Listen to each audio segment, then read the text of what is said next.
है स्ट्रक्चर ये डीएनए का है, और जो डीएनए के कुछ सीक्वेंसेस जब जुड़ते हैं तब वो जीन्स में फॉर्म होते हैं। सो जीन्स का अपना एक सॉर्ट ऑफ डीएनए का सीक्वेंस होता है, हर एक जीन का लेंथ अलग अलग होता है, छोटा लंबा डिपेंडिंग ऑन, काफी कुछ जीन्स काफी बड़े होते हैं, कुछ जीन्स छोटे होते हैं। तो ये बेसिकली डीएनए यहाँ पे पाया जाता है, और हर एक के पास जो क्रोमोसोम्स के पेयर आते हैं, जोड़े में मिलते हैं, 23 पेयर आते हैं, 44XX एंड 44 प्लस XY, तो वो दो एडिशनल, जो एक एडिशनल पेयर होता है सेक्स क्रोमोसोम का होता है। ये जो स्ट्रक्चर है नीचे, ये बेसिकली एक इलेक्ट्रॉन माइक्रोस्कोप स्ट्रक्चर है हमारे क्रोमोसोम्स का। तो ये जो जितने भी क्रोमोसोम्स हैं हमारे, अलग अलग इसके ये ग्रुप्स में एक्चुअली हम इनको डिवाइड करते हैं। तो जैसे यहाँ पे 22 chromosomes plus additional pair of sex chromosomes XX या XY, तो ऐसे करके 23 होते हैं। तो ये अलग अलग ऐसे ग्रुप्स में डिवाइडेड होते हैं, और ये इलेक्ट्रॉन माइक्रोस्कोप तो इसमें थोड़ा कलर जेल ऐड करते हैं, तो इसलिए ये जेल अलग अलग कलर्स में यहाँ पे दिख रहे हैं। तो ये कैरियोटाइप भी बोलते हैं इसको, काफी बार कैरियोटाइप टेस्टिंग वगैरह भी होती है जब हमें क्रोमोसोम्स में कुछ चेंजेस हैं या नहीं ये जानने के लिए, उस क्योंकि उनकी वजह से भी कुछ बीमारियां हो सकती हैं। तो उसमें अगर कुछ बदलाव हो रहे हैं कि नहीं ये देखने के लिए कैरियोटाइपिंग करते हैं, बट अदरवाइज इसमें जो है वो डीएनए का टेस्टिंग जो है, सो ऑफ कोर्स हम जो कर रहे हैं वो डीएनए का टेस्टिंग है। तो ये जो मैंने सीक्वेंस आपको बताया यहाँ पे, ये उसका हम लोग यहाँ पे टेस्टिंग कर रहे हैं। सो जेनेटिक टेस्टिंग अलग अलग टाइप के होते हैं। ऑफ कोर्स जेनेटिक टेस्टिंग एक जरिया है, वही एक जरिया है आपका जीनोटाइप जानने का, या जीन्स या फिर आपके डीएनए का जो सीक्वेंस है वो जानने का। तो ये थोड़ा अलग अलग टाइप के जो जेनेटिक टेस्टिंग्स हैं जो आजकल पाए जाते हैं, जो लोग करते हैं। तो इसमें प्रिडिक्टिव टेस्टिंग है, न्यूबॉर्न स्क्रीनिंग। तो मोस्टली न्यूबॉर्न स्क्रीनिंग में बच्चों में जो न्यूबॉर्न्स होते हैं उनमें कुछ स्पेसिफिक कंडीशंस है या नहीं, डिसऑर्डर्स हैं या नहीं, ये डिटेक्ट करने के लिए जेनेटिक टेस्टिंग की जाती है। मोस्टली न्यूबॉर्न स्क्रीनिंग तब की जाती है जब वो लाइफ थ्रेटनिंग हो, कोई भी डिजीज, काफी डिजीजेस हैं जो लाइफ थ्रेटनिंग हो सकते हैं इन्फेंसी में और आगे जाके भी, तो तब वो इनिशियली करके देखते हैं, सो दैट तभी से कुछ भी अगर मैनेजमेंट है, केयर है, वो स्टार्ट कर सकें। उसके बाद कैरियर टेस्टिंग होती है, तो ये अंडरस्टैंड करने के लिए कि जीन्स में कुछ बदलाव होते हैं जो डिजीज कॉज कर सकते हैं, तो वो उस हेल्दी इंसान में है या नहीं, तो वो कैरी करता है कि नहीं। फिर डायग्नोस्टिक टेस्टिंग, अगेन जैसे मैंने कहा, ये क्रोमोसोमल कंडीशंस कुछ होती हैं, तो वो जानने के लिए काफी बार उसमें भी की जाती है। प्रीनेटल टेस्टिंग एक होती है। प्रीनेटल टेस्टिंग मतलब जन्म से पहले जो की जाती है, टू अंडरस्टैंड कि उस बच्चे में कुछ, अगेन ये भी जो कंडीशंस होते हैं वो काफी बार जन्म के बाद इमीडिएटली बच्चे में आ सकते हैं, तो इसीलिए प्रीनेटल मतलब पहले ही करना ये इम्पोर्टेंट हो जाता है। फिर प्री इम्प्लांटेशन, ऑफ कोर्स जो आईवीएफ टेक्निक्स वगैरह जो आजकल होते हैं, तो उनमें इन विट्रो फर्टिलाइजेशन जो होता है, बाहर फर्टिलाइज करते हैं, फिर वो गर्भाशय में उसको ये करते हैं, वूम में इम्प्लांट करते हैं वो जाइगोट, तो उस टाइम पे ही वो टेस्टिंग काफी बार होती है। एंड देन फोरेंसिक टेस्टिंग, सो ये तो काफी लोगों को हमें पता ही होगा कि ये क्राइम वगैरह का understanding, to find a criminal basically, suspect कौन है, तो फोरेंसिक साइंस भी काफी आजकल आगे जा रहा है। सो ये सारे अलग अलग टाइप्स हैं जेनेटिक टेस्टिंग के, इसीलिए ये जेनेटिक टेस्टिंग हर हर एक सॉर्ट ऑफ फील्ड में, हेल्थ के फील्ड में ये हमें जरूरी है करना, लेकिन ये हम नहीं करते हैं। इनमें से कोई भी टेस्ट जो है वो डीएनए वाइज नहीं है।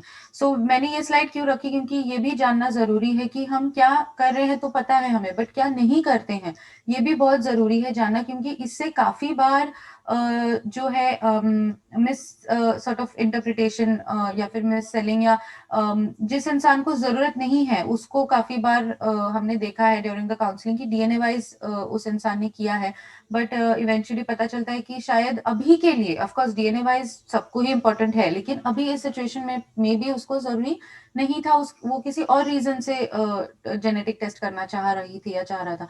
सो ये जो सारे जेनेटिक टेस्ट हैं हम लोग नहीं करते हैं। ओके, हम लोग क्या कर रहे हैं, कंज्यूमर जीनोमिक टेस्टिंग। सो कंज्यूमर जीनोमिक टेस्टिंग जो होती है, ये ऑफ कोर्स जैसे मैंने कहा हर एक के लिए ये जरूरी होती है, थोड़ा सा ये कहाँ से बेसिकली आया? ऑफ कोर्स जेनेटिक टेस्टिंग जब हम कर रहे हैं या कोई भी चीज हम कर रहे हैं तो इसके पीछे काफी रिसर्च तो जाता ही है। तो कंज्यूमर जीनोमिक टेस्टिंग का जो रिसर्च है उसको हम जीनोम वाइड एसोसिएशन स्टडीज बोलते हैं। जीनोम वाइड एसोसिएशन स्टडीज में क्या कर रहे हैं लोग कि ऑफ कोर्स ये 20 साल से चल रहा है रिसर्च, ये अभी का नहीं है। इंडस में हमने अभी हो जाएंगे 2.5 साल जब से, मतलब 2018 में उसके पहले ऑफ कोर्स से हमने वो एक सॉर्ट ऑफ रिसर्च स्टार्ट किया था, वो प्योरली इंडियन केसेस पे था। और फिर अभी 2018 से लेके अभी तक जो 2020 तक हमने जब नया ये लॉन्च किया, एंड ऑफ कोर्स ऑनगोइंग है, ये प्योरली इंडस के इन पे है, सैंपल्स पे है।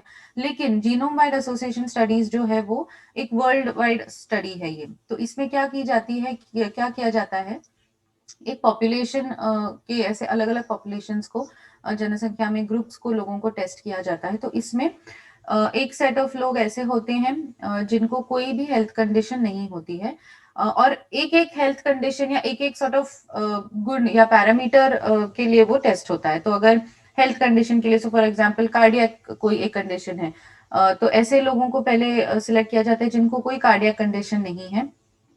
उसके बाद ऐसे लोगों को सिलेक्ट किया जाता है जिनमें वो पर्टिकुलर कार्डियक या हार्ट की कंडीशन है, और फिर दोनों के डीएनए को टेस्ट किया जाता है और फिर उसको कंपेयर किया जाता है, ये देखने के लिए कि जिन लोगों में वो हेल्थ कंडीशन नहीं है और जिन लोगों में है उनमें क्या बदलाव है, या जिसमें कंडीशन है या वो हार्ट डिजीज जिन लोगों को हुआ है उनमें ऐसा क्या जीन का सीक्वेंस है, डीएनए का सीक्वेंस है, या क्या ऐसे बदलाव हैं जिनकी वजह से उनको रिस्क वो बढ़ी हुई है या उनको वो बीमारी हो गई है। तो ऐसे वो रेफरेंस चेक होता है, एंड फिर और ऐसे ऑफकोर्स 100, 150, 500 नहीं, बल्कि लाखों करोड़ों लोगों में ऐसे टेस्टिंग हो चुकी है, और स्पेसिफिक सीक्वेंसेस ऐसे आइडेंटिफाई किए हैं ऐसे डीएनए के, जिनको हमें पता है कि अगर आपके में वो आप में अगर वो पर्टिकुलर सीक्वेंस है तो आपको उस बीमारी का खतरा होने के चांसेस है। या फिर जैसे हमारे इसमें हम बाकी जो parameters nutrition related, habits related वगैरह कर रहे हैं, उनके लिए भी हमने चेक किया है कि वो उन लोगों में कुछ, जिन लोगों में एक्चुअल में भी वो टेंडेंसी है, जिन लोगों में नहीं है, तो जिनमें कुछ बदलाव है, तो फॉर एग्जाम्पल हम लैक्टोज के बारे में बता रहे हैं, तो इसमें ऐसे कौन से बदलाव हैं उस इंसान में जिससे उसको वो लैक्टोज सेंसिटिविटी अभी हुई है।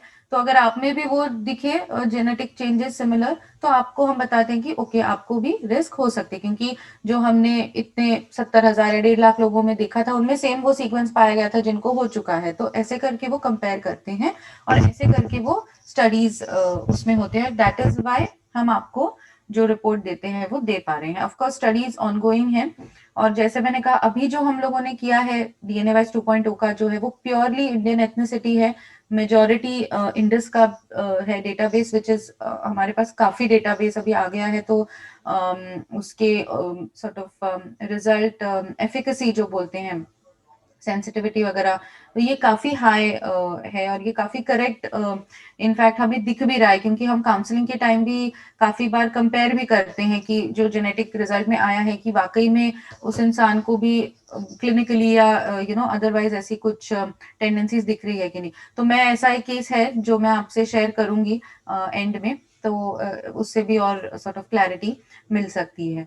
सो ये बेसिक बैकग्राउंड जो है इन सब सॉर्ट ऑफ कंज्यूमर जेनेटिक्स का या फिर डीएनए का, तो ये थोड़ा सा बैकग्राउंड आई थॉट मैं दूं। सो अभी स्टार्ट करते हैं हमारे प्रोडक्ट से, डीएनए वाइज जो है 2.0 न्यू वर्जन जो हमारा आया है। तो एज वी ऑल नो कि हमने कुछ एडिशंस किए हैं, इसमें कुछ मॉडिफिकेशंस किए हैं। सो हेल्थ का सेक्शन, सो अगेन पहले जो 3 सेक्शंस थे उसको एक एडिशनल हैबिट्स का सेक्शन हमने ऐड किया है, तो 4 सेक्शंस हमने किए हैं इस रिपोर्ट में। तो हेल्थ का सेक्शन है, उसमें of course we have categorised, हमने हर एक ऑर्गन सिस्टम को कैटेगराइज किया है, और इससे काफी इसमें मदद मिल रही है। तो अभी काफी काउंसलिंग्स भी हो चुके हैं सिंस लास्ट ईयर, जब से हमने वो लॉन्च किया है काफी काउंसलिंग्स हो चुकी हैं। तो हमने ये भी नोटिस किया है कि जिस तरह से हमने कैटेगराइज किया है ऑर्गन सिस्टम्स के बेसिस पे, और जिस तरह से उसको उसके रिस्क को दर्शाया है हेल्थ सेक्शन में, उससे काफी आसानी हो रही है काउंसलिंग के दौरान भी और लोगों को समझने में भी। सो पहला जो है सब category bone and joint diseases का, हड्डियों का, जोड़ों का जो बोलते हैं। तो इसमें पहले के जो 3 थे, गाउट, ऑस्टियोआर्थराइटिस और रूमेटॉइड आर्थराइटिस, तो ये है कॉमन। अंकाइलोजिंग स्पॉन्डिलाइटिस एक नया हमने ऐड किया, तो जैसे यहाँ पे लेफ्ट में पिक्चर दिख रहा है, अंकाइलोजिंग स्पॉन्डिलाइटिस में जो स्पाइन होता है और सैक्रोइलियाक जॉइंट, मतलब बेसिकली हिप जॉइंट होता है ये एरिया, तो ये पूरा जो रीजन है इसमें सूजन आ जाती है और फिर ये एक दूसरे में फ्यूज होने लगता है। सो इसको अंकाइलोजिंग स्पॉन्डिलाइटिस बोलते हैं। काफी बार जिनको विटामिन डी की बहुत टाइम से डेफिशिएंसी अगर हो, तो ऐसे लोगों में ये ट्रिगर हो सकता है। फिर हमारे बैठने का पोस्चर, सो काफी लोगों को आपने देखा होगा कि नॉर्मल जब खड़े भी रहते हैं या वॉक चलते हुए या फिर बैठते हुए ऐसे स्लम्प करके, मतलब ऐसे झुक के बैठते हैं, तो उससे भी स्पाइन को प्रॉब्लम आती है, तो वो भी बहुत इंपॉर्टेंट है। तो इसमें ये भी बताया जाता है कि पोस्चर आप सीधा करें।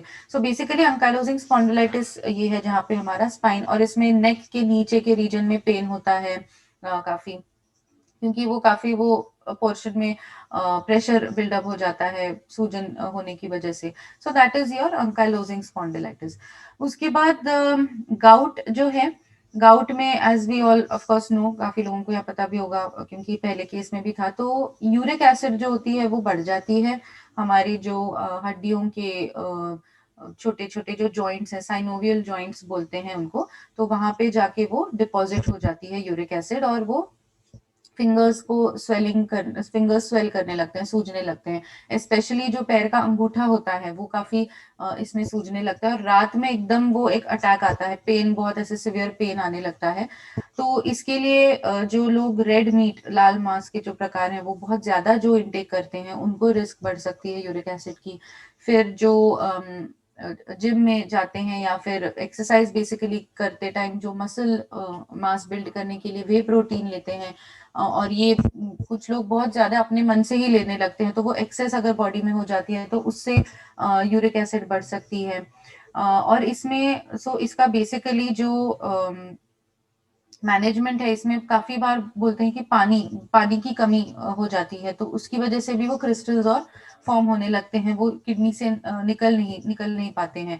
तो इसीलिए अच्छे से पानी पीते रहना है, तो गाउट अटैक बोलते हैं, तो उसको हम कम कर सकते हैं। तो इसमें हाइड्रेशन रखना, बॉडी में पानी की मात्रा सही बनाए रखना, ये बहुत इंपॉर्टेंट है। उसके बाद ऑस्टियोआर्थराइटिस, तो अगेन ये हड्डियां खोखली जो हो जाती हैं, हड्डियों में जो मिनरल्स जो हमारे होते हैं, फास्फोरस एंड कैल्शियम, उनकी कमी हो जाती है। सो बोन मिनरल डेंसिटी कम हो जाती है, तो उसमें काफी बार लिख के आता है ऑस्टियोपोरोसिस, ऑस्टियोपीनिया ऐसा लिख के आता है, तो वो एक ट्रिगर, मतलब प्रीकर्सर जो बोलते हैं, उसकी शुरुआत ऑस्टियोआर्थराइटिस की होती है। इसमें वो हो जाता है। विटामिन डी, काफी बार क्या होता है कि विटामिन कैल्शियम वगैरह की नॉर्मल होती है बॉडी में, लेकिन फिर भी वो हड्डियों तक फिर भी ऑस्टियोआर्थराइटिस और ऑस्टियोपीनिया आता है, क्योंकि विटामिन डी कम हो जाता है लोगों में। और विटामिन डी का एक रोल ये है कि वो कैल्शियम अब्जॉर्प्शन में बोन्स में बहुत इंपॉर्टेंट होता है। इसीलिए विटामिन डी का रहना भी उतना ही इम्पोर्टेंट है, बिकॉज अगर कैल्शियम है बॉडी में तो विटामिन डी लेकिन अगर कम है, तो फिर कैल्शियम बोन्स तक वो नहीं अब्जॉर्ब हो पाती है, तो वो उसकी प्रोसेस जो पाथवे होता है उसमें विटामिन डी बहुत इंपॉर्टेंट होता है। विटामिन डी का ऑफकोर्स आजकल मेजोरिटी केसेस में और इवन बच्चों में कम उम्र से ही विटामिन की डेफिशिएंसी और उसमें विटामिन डी की डेफिशिएंसी की टेंडेंसी दिखी है, तो वो आगे जाके काफी यंगर एजेस से, मतलब 30 से 35 से ही ये जॉइंट पेन वगैरह ऐसे सिम्टम्स काफी दिखे हैं आजकल। इसीलिए ये इम्पोर्टेंट है उसके लिए। उसके बाद रूमेटॉइड आर्थराइटिस, तो ये एक ऑटो इम्यून डिजीज या फिर स्व प्रतिरोधक रोग बोलते हैं इसको। इम्यून सिस्टम हमारे ही सारे ऑटो इम्यून डिजीजेस बेसिकली इनका मतलब ये होता है कि जब बॉडी की इम्यून सिस्टम जो होती है वो हमारे ही बॉडी के पार्ट्स को अटैक करती है, तो वो बोन्स हो गए, सेल्स हो गए, या फिर कुछ अंदर हमारे जो ऑर्गन्स अवयव हो गए, तो उनको ही वो अटैक करने लगती है, उनको हम ऑटो इम्यून डिजीजेस बोलते हैं। रूमेटॉइड आर्थराइटिस तब होता है जब हमारे बोन्स को अटैक करने लगती है हमारी इम्यून सिस्टम बाहर का समझ के, तो ये पूरा इम्यून डिस्फंक्शन का इसमें रीजन है होने का। काफी बार फैमिली में आरे होता है, रूमेटॉइड आर्थराइटिस होता है, तो इसीलिए ये और भी इम्पोर्टेंट है। तो फेमिलियल रिस्क भी ट्रिगर करती है, मतलब वो भी एक रिस्क फैक्टर बनती है, तो इसीलिए। और रूमेटॉइड आर्थराइटिस अगर हो जाता है तो फिर बिकॉज ये ऑटोइम्यून डिजीज है, इम्यूनिटी का डिसफंक्शन हो चुका है, रोग प्रतिकारक शक्ति जो है हमारी वो बिगड़ गई है, तो इसकी वजह से और भी ऑर्गन्स फिर खराब होने लगते हैं, तो स्किन इन्फेक्शन होने लगेगा, हार्ट में इश्यूज होने लगेंगे, क्योंकि इम्यूनिटी ही खराब हो गई तो एक के बाद एक वो ट्रिगर हो जाती है। तो ऑफ कोर्स इम्यूनिटी बिल्ड करने के जो हमारे डाइट में चीजें हैं, विटामिन मिनरल्स हैं, उनका इंटेक रखना बहुत जरूरी है। रेगुलर एक्सरसाइज, बिकॉज एक्सरसाइज अगर नहीं होगा तो वो भी पुअर इम्यूनिटी उसकी वजह से भी होती है, लैक ऑफ एक्सरसाइज। तो ये कुछ फैक्टर्स हैं जो इसमें कंट्रीब्यूट करते हैं। उसके बाद कार्डियोवैस्कुलर एंड सेरिब्रल डिजीजेस का नेक्स्ट जो है सब category, so heart related cardiovascular मतलब हार्ट और हार्ट की जो वेसल्स होती हैं, ब्लड वेसल्स, और सेरिब्रल मतलब ब्रेन से रिलेटेड। सो इसमें पहला है एट्रियल फिब्रिलेशन। एट्रियल फिब्रिलेशन मतलब इसमें बहुत ही इरेगुलर हो जाता है जो हार्ट बीट जो हमारा होता है, दिल का जो धड़कना बोलते हैं, तो बीट्स पर मिनट जो आमतौर पे 60 to 100 बीट्स पर मिनट होते हैं, लेकिन इसमें ये बहुत फास्ट हो जाता है, ऑलमोस्ट 300-600 तक भी ये जा सकता है, तो बहुत ज्यादा फास्ट इसमें हार्ट रेट हो जाती है। तो इसमें काफी बार बहुत ओवरवेट या फिर ओबीज जो होते हैं, जिसको हम स्थूलता बोलते हैं, मोटापा बोलते हैं, तो ऐसे लोगों में ये वो रिस्क बढ़ जाती है। काफी बार एक्सेस कैफीन अगर बॉडी में हो गई है तो हो जाती है, एक्सेसिव स्मोकिंग, तो ये रिस्क फैक्टर इसकी हो सकती है। उसके बाद कोरोनरी आर्टरी डिजीज, तो कोरोनरी आर्टरीज जो हमारे हैं हार्ट के मसल्स को जो मेन ब्लड सप्लाई करने वाले जो होते हैं वो, तो इनमें जो यहाँ पे हमने कोलेस्ट्रॉल्स के बारे में बताया है, तो कोलेस्ट्रॉल्स जो होती है वो कोलेस्ट्रॉल्स का इम्बैलेंस हो जाता है, और जो हमारी बैड कोलेस्ट्रॉल बोलते हैं वो अगर बढ़ गई तो वो इन कोरोनरी आर्टरीज को चोकअप करने लगती है, और इसकी वजह से हार्ट में जो ब्लड सप्लाई हो रहा है वो नहीं हो पाता है, तो धीरे धीरे वो कम होते होते बंद हो जाता है, और हार्ट अटैक जिसको हम मायोकार्डियल इन्फार्क्शन बोलते हैं, तो उसका खतरा बढ़ जाता है। तो इसमें कोलेस्ट्रॉल्स में हमने हाइपर कोलेस्टेरोलीमिया जो पहले हम करते थे, इसमें हमने डिवाइड कर दिया है हाई एचडीएल और हाई एलडीएल कोलेस्ट्रॉल्स। सो जो हम रिपोर्ट में बता रहे हैं कि हाई एचडीएल मतलब it is a good cholesterol, तो उसमें लिख के आता है हाई एचडीएल ब्रैकेट में गुड कोलेस्ट्रॉल हम लिखते हैं, और हाई एलडीएल ब्रैकेट में बैड कोलेस्ट्रॉल ऐसे लिख के देते हैं। सो हाई एचडीएल की अगर इंक्रीज टेंडेंसी है तो वो एक सॉर्ट ऑफ पॉजिटिव या फेवरेबल आउटकम हम बोल सकते हैं, लेकिन हाई एलडीएल की इंक्रीज टेंडेंसी है तो वो ऑफ कोर्स एक रिस्क फैक्टर है, because it's a bad cholesterol. तो ये एलडीएल्स बढ़ जाते हैं तो कोरोनरी आर्टरीज में वो चोकअप करने की रिस्क बढ़ जाती है। उसके बाद हाइपरटेंशन, तो hypertension as we all know high blood pressure, उच्च रक्तदाब या उच्च रक्तचाप जो बोलते हैं, तो काफी बार फैमिली में अगेन हिस्ट्री होती है हाइपरटेंशन की, और हाइपरटेंशन के बहुत रीजंस हैं। वेट एक तो है ही रीजन, उसके बाद बहुत एक्सेसिव स्ट्रेस हो गया, या फिर एक्सेसिव आपका सॉल्ट इनटेक हो गया, तो अगेन वो भी हमने जो हमारा जो न्यूट्रिशन का पोषण संबंधी जो कैटेगरी है उसमें हमने देखा है कि आपका वो हम लेंगे आगे, उसका एक कैटेगरी है बीपी और सॉल्ट इनटेक का। बट हाइपरटेंशन और इनफैक्ट ये एक of course as we all know आजकल कोविड का भी सब चल रहा है, तो ये एक कोमॉर्बिडिटी या लाइफस्टाइल डिजीज में अगर किसी को हाइपरटेंशन है तो वो उसके लिए भी अभी रिस्क फैक्टर बन रहा है। सो इसीलिए बहुत इंपॉर्टेंट है ब्लड प्रेशर मॉनिटर करते रहना। और हाइपरटेंशन फिर आगे जाके स्ट्रोक का खतरा बन सकता है, ब्रेन स्ट्रोक जिसको बोलते हैं, तो ब्रेन में ब्लड सप्लाई और ऑक्सीजन कम हो जाता है तो स्ट्रोक होता है, एंड स्ट्रोक एक कॉम्प्लिकेशन है कोविड का भी। सो इसलिए ये जो डिजीजेस ऑफ कोर्स कोविड तो अभी आया है, बट इन जनरल ये जो सारे लाइफस्टाइल डिजीजेस हैं ये चूज ही इसीलिए किए थे क्योंकि वी न्यू, या फिर जैसे जब भी हम रिसर्च करते हैं तो एक एंटिसिपेशन रहता है कि ओके आगे इस डिजीज का और किन चीजों में बेसिकली इस डिजीज का रिस्क जानना क्यों इम्पोर्टेंट है, क्योंकि ये और भी किसी चीज में इम्पोर्टेंस इसका हो सकता है। तो ऑफ कोर्स जैसे मैंने बताया कि नॉट ओनली कोविड बट और भी कुछ कंडीशंस होते हैं, इन्फेक्शन होते हैं, अभी बस क्योंकि कोविड के बारे में इतना ये चल रहा है तो वो जैसे लोगों में देखा गया है कि एक वो कॉम्प्लिकेशन या फिर जो जटिलता कोविड के बाद होती है लोगों में, तो स्ट्रोक देखी गई है, तो इसीलिए ये बहुत ही इम्पोर्टेंट है कि हम इसके बारे में भी जाने। तो रिसर्च ऐसा ही होता है कि एक फर्दर एंटिसिपेशन रख के हम रिसर्च करते हैं। तो अगर इस इंसान को पता चल गया है डीएनए वाइज में कि ओके मुझे खतरा है, कितना है, या फिर इंक्रीज रिस्क है या नहीं, तो आज की सिचुएशन में देखिए कितना इंपॉर्टेंट हो जाएगा उस इंसान के लिए, नो। सो इसीलिए ये डिजीजेस जो है लाइफस्टाइल डिजीजेस है, इनको हमने चूज किया है। उसके बाद कैंसर्स, तो कैंसर्स का एक्चुअली पर्सनली मैं ऑफकोर्स जैसे आपने सुना है कि कैंसर्स में काफी काम किया है मैंने, तो मेरा ये मानना है कि लोग कैंसर से काफी डर जाते हैं नाम सुन के, लेकिन कैंसर से ज्यादा खतरनाक ये जो पहले हमने अभी बीमारियां देखी वो हो सकती हैं। ओके, हाइपरटेंशन हो गया, स्ट्रोक हो गया, तो ये सब चीजें, बिकॉज कैंसर एक आमतौर पे बुढ़ापे की बीमारी होती है, ओल्डर एज में काफी ये रिस्क स्टार्ट होती है, अनलेस आपको फैमिली में बहुत ही एक्सटेंसिव हिस्ट्री अगर है तो फिर आपको पहले से ही उसकी स्क्रीनिंग या उसके लिए अलग जेनेटिक टेस्टिंग भी होती है तो वो करनी चाहिए। लेकिन कैंसर जो है वो काफी ओल्ड एज की डिजीज है, और काफी बार कैंसर अगर अर्ली डिटेक्ट अगर कर रहे हैं, अर्ली डिटेक्शन से कैंसर क्योर 100% हो सकता है। सो मैं ये क्यों स्ट्रेस कर रही हूँ, क्योंकि काफी ऐसे केसेस देखे हैं जिनको जिनको लोगों को कैंसर हुआ है या होके गया है, और उन लोगों को डीएनए वाइज का टेस्ट करवाया है कि आप ये करो, आपको इसमें पता चलेगा। डीएनए वाइज में हमने ये सिलेक्टेड कैंसर्स के बारे में ही चेक किया है। लेकिन यस, इसका कैसे यूज हो सकता है किसी इंसान को जिसकी फैमिली में हिस्ट्री है, ये मैं आपको अगेन बताऊंगी जो मैं केस डिस्कस करूंगी उसमें।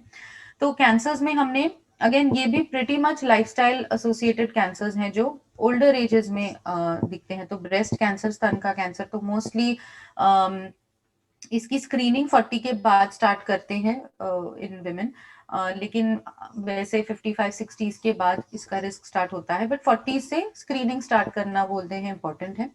ब्रेस्ट स्क्रीनिंग हो गई, उसमें फिर डॉक्टर के पास जाके ब्रेस्ट की चेकअप करना, या फिर मंथली सेल्फ ब्रेस्ट एग्जाम बोलते हैं, तो घर में ही गायनेक से आप सीख सकते हैं कि कैसे खुद की ब्रेस्ट चेक कर सकते हैं। फिर एंडोमेट्रियल कैंसर है, एंडोमेट्रियल कैंसर अगेन गर्भाशय का जो कैंसर बोलते हैं, तो ये भी इसका एक लक्षण है कि पोस्ट मेनोपॉजल, मतलब मेनोपॉज पीरियड्स खत्म बंद होने के बाद अगर ब्लीडिंग हो रही है तो वो एक सिम्टम हो सकता है, साइन सिम्टम की कुछ, तो शायद मे बी एंडोमेट्रियम में कुछ इश्यू होगा। ऑफ कोर्स कैंसर हो ऐसा जरूरी नहीं है, but it's just an indication, और ये भी अगेन देखिए 50-55 के बाद ही इसका रिस्क स्टार्ट होता है। फिर कोलोरेक्टल कैंसर, आंत का, बड़ी छोटी आंत का, तो इसमें रिस्क फैक्टर एक जो डाइट रिलेटेड है वो है, जो ऐसे लोग जो बहुत ज्यादा नॉनवेज खाते हैं, बहुत फ्रीक्वेंटली, मतलब कुछ लोग डेली नॉनवेज होता है उनका, दिन में 2 बार 3 बार, लेकिन उतना आउटपुट नहीं होता। मतलब ऑफ कोर्स अभी आप बोलेंगे कि कुछ लोगों को बोला जाता है प्रोटीन के लिए डेली चिकन खाओ वगैरह, बट वो लोग एक्सरसाइज करते हैं, वो लोग प्रॉपर वर्कआउट करते हैं, तो उतना उनका आउटपुट भी है। बट ये ऐसे लोग जिनको देर इज नो आउटपुट, मतलब एक्सरसाइज नहीं, फिजिकल एक्टिविटी कुछ नहीं है, और बहुत ज्यादा जैसे मीट मटन वगैरह या अलग टाइप के रेड मीट के प्रकार वो और खाते हैं बहुत ज्यादा, तो एक रिस्क फैक्टर है। और यूजुअली ये पुरुषों में इसकी मतलब जो इंसिडेंस बोलते हैं वो ज्यादा दिखा गया है। ऑफ कोर्स ऐसा नहीं है कि यहाँ पे जितने भी पुरुष हैं वो सब डर जाएं, एक जस्ट जो हम स्टडी करते हैं उसमें वो ये आता है, बट अगेन ये भी जो है वो बीमारी ओल्डर एजेस में ही 55-60 के बाद इसकी रिस्क स्टार्ट होती है, और हर एक इंसान को 1% चांस है ही कोई ना कोई कैंसर होने का, ये आप में है, मुझ में भी है, बट अगेन वो ओल्डर एजेस में होता है मोस्टली। देन लंग कैंसर, सो लंग कैंसर का जो है, वी ऑल नो मेजर जो रिस्क फैक्टर है वो tobacco in the form of smoking, तो वो एक्टिव स्मोकिंग हो, मतलब आप खुद कर रहे हैं, या पैसिव स्मोकिंग, या मतलब कोई और करता है और आप उनके, मतलब आपके जैसे फ्रेंड्स हो गए या कोलीग्स हो गए, उस टाइम पे आप वहां पे हैं उनके साथ, तो वो पैसिव स्मोकिंग हो जाता है। फिर अगर कोई केमिकल फैक्ट्री में या फिर कोई ऐसे फैक्ट्रीज में, इंडस्ट्रीज में काम करता है जो डेली का एक्सपोजर उनको काफी सारा स्मोक का और इसका पोल्यूटेंट्स का है, तो वो रिस्क फैक्टर हो सकती है। फिर लंग्स में अगर कुछ इन्फेक्शन लग गया तो वो आगे जाके लंग्स डैमेज करके फिर वो टिश्यू खराब हो जाती है लंग्स की, तो वो कैंसर में बदल सकती है, तो ये अलग अलग रिस्क फैक्टर्स हैं। फिर प्रोस्टेट कैंसर जो होता है, ऑफकोर्स मेल अवयव जो होता है, ग्रंथि जो बोलते हैं उसका होता है ये, और ये भी 60s के बाद वैसे रिस्क स्टार्ट होती है। ओबेसिटी एक रीजन है, मतलब स्थूलता या मोटापा बहुत ज्यादा जो बोलते हैं, वो एक रीजन है पुरुषों में प्रोस्टेट कैंसर की रिस्क बढ़ा सकता है। और स्मोकिंग, एक्सेसिव स्मोकिंग, ओबेसिटी स्तन के कैंसर का रिस्क भी बढ़ाता है, वो भी एक रिस्क फैक्टर है।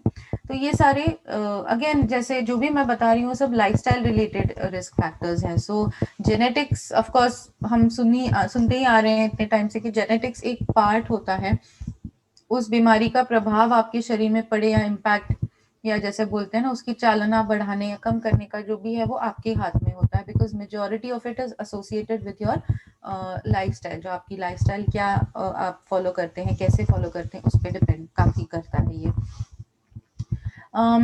फिर उसके बाद डाइजेस्टिव डिजीजेस, तो इसमें जो है तीन हमने फिर कैटेगरीज किए हैं बेस्ड ऑन दी ऑर्गन, मतलब डाइजेस्टिव सिस्टम का भी अलग अलग उसमें पार्ट्स हैं, राइट, उस सिस्टम के भी। तो इसके बेसिस पे हमने ये डिवाइड किया है। तो पहला सीलियाक डिजीज जो है, सीलियाक स्प्रू बोलते हैं, ग्लूटेन सेंसिटिव एंटेरोपैथी। तो ये बेसिकली पहले जो हम ग्लूटेन सेंसिटिविटी करते थे वो बिकॉज वो उसको हमने इसमें ऐड किया है, मॉडिफाई किया है सीलियाक डिजीज के तौर पे, कि अगर आपको है तो ये सीलियाक डिजीज की रिस्क, और अगर जेनेटिक में भी दिख रही है इंक्रीज रिस्क, तो आपको फिर मे बी ग्लूटेन, तो बेसिकली ग्लूटेन मतलब गेहूं से बना हुआ जो भी है, गेहूं, सत्तू, मैदा, राई, ये सब जो होता है उसको आपको कम करना पड़ेगा, मॉडरेट करना पड़ेगा अगर आपको इससे डाइजेस्टिव इश्यूज अगर आपको हो रहे हैं तो, क्योंकि वो आगे जाके सीलियाक डिजीज बन सकता है। तो इसमें अगेन ये एक इम्यून रिएक्शन ही है, एलर्जी टाइप का। तो इसमें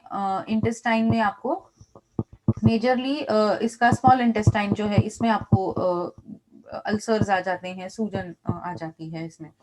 फिर अल्सरेटिव कोलाइटिस है। Ulcerative colitis primarily large intestine में इसमें अफेक्ट होता है। तो इसमें अगेन छोटे छोटे ये सोर्स, मतलब वही अल्सर्स जो है वो फॉर्म हो जाते हैं वो अंदर कोलन की लाइनिंग में, और ये भी सूजन आ जाती है इसमें। तो उसको जब लार्ज इंटेस्टाइन अफेक्ट हो रहा है तो उसको अल्सरेटिव कोलाइटिस बोलते हैं। और क्रॉन्स डिजीज, तो क्रॉन्स डिजीज कहीं पर भी, मतलब पूरा जो हमारा डाइजेस्टिव ट्रैक्ट होता है मुंह से लेके इनस तक, तो वहां तक कहीं पर भी वो अफेक्ट कर सकता है।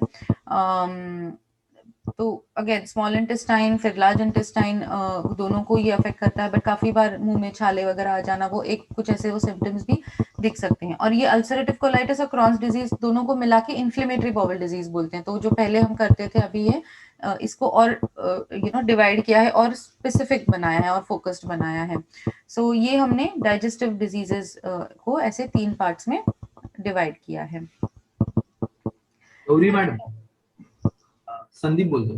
हाँ तर बोला ना। हँड्स फ्री वापरताय का? त्याचं ना ते हलते तर थोडा डिस्टर्बन्स येतोय त्याचा.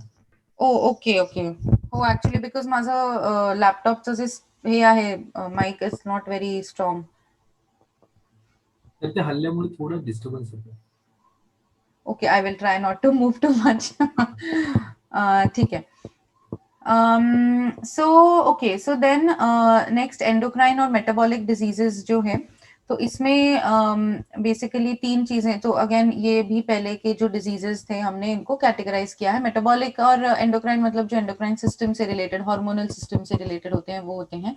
सो ये आपके जो है hypothyroidism, obesity and type 2 diabetes.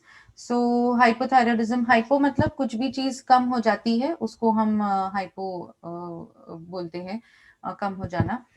Thyroid hormone की कमी, उसका अभाव हो जाता है शरीर में। तो ये आपका जो है बेसिकली आयोडीन की डेफिशिएंसी अगर बॉडी में है तो काफी बार थायराइड कम हो जाता है, बिकॉज आयोडीन जो है वो जरूरी है थायराइड प्रोडक्शन के लिए। तो अगर आप आयोडाइज्ड सॉल्ट नहीं ले रहे हैं बराबर से, काफी लोग सॉल्ट चेंज करते हैं बट उसमें आयोडीन नहीं रहता है, या फिर बिल्कुल भी नहीं लेते हैं, तो ऐसा नहीं करना है। थोड़ा सा सॉल्ट बॉडी के लिए जरूरी होता है, आयोडीन के लिए ऑफ कोर्स वो इम्पोर्टेंट होता है। तो इसमें हमको थायराइड की नहीं तो डिजीजेस हो जाती है। और ऑफ कोर्स हाइपोथायराइडिज्म में वेट गेन होना, फटीग वगैरह, लेथार्जी, मतलब बहुत थकान जैसी महसूस होना, तो ये सब प्रॉब्लम्स इसमें आते हैं।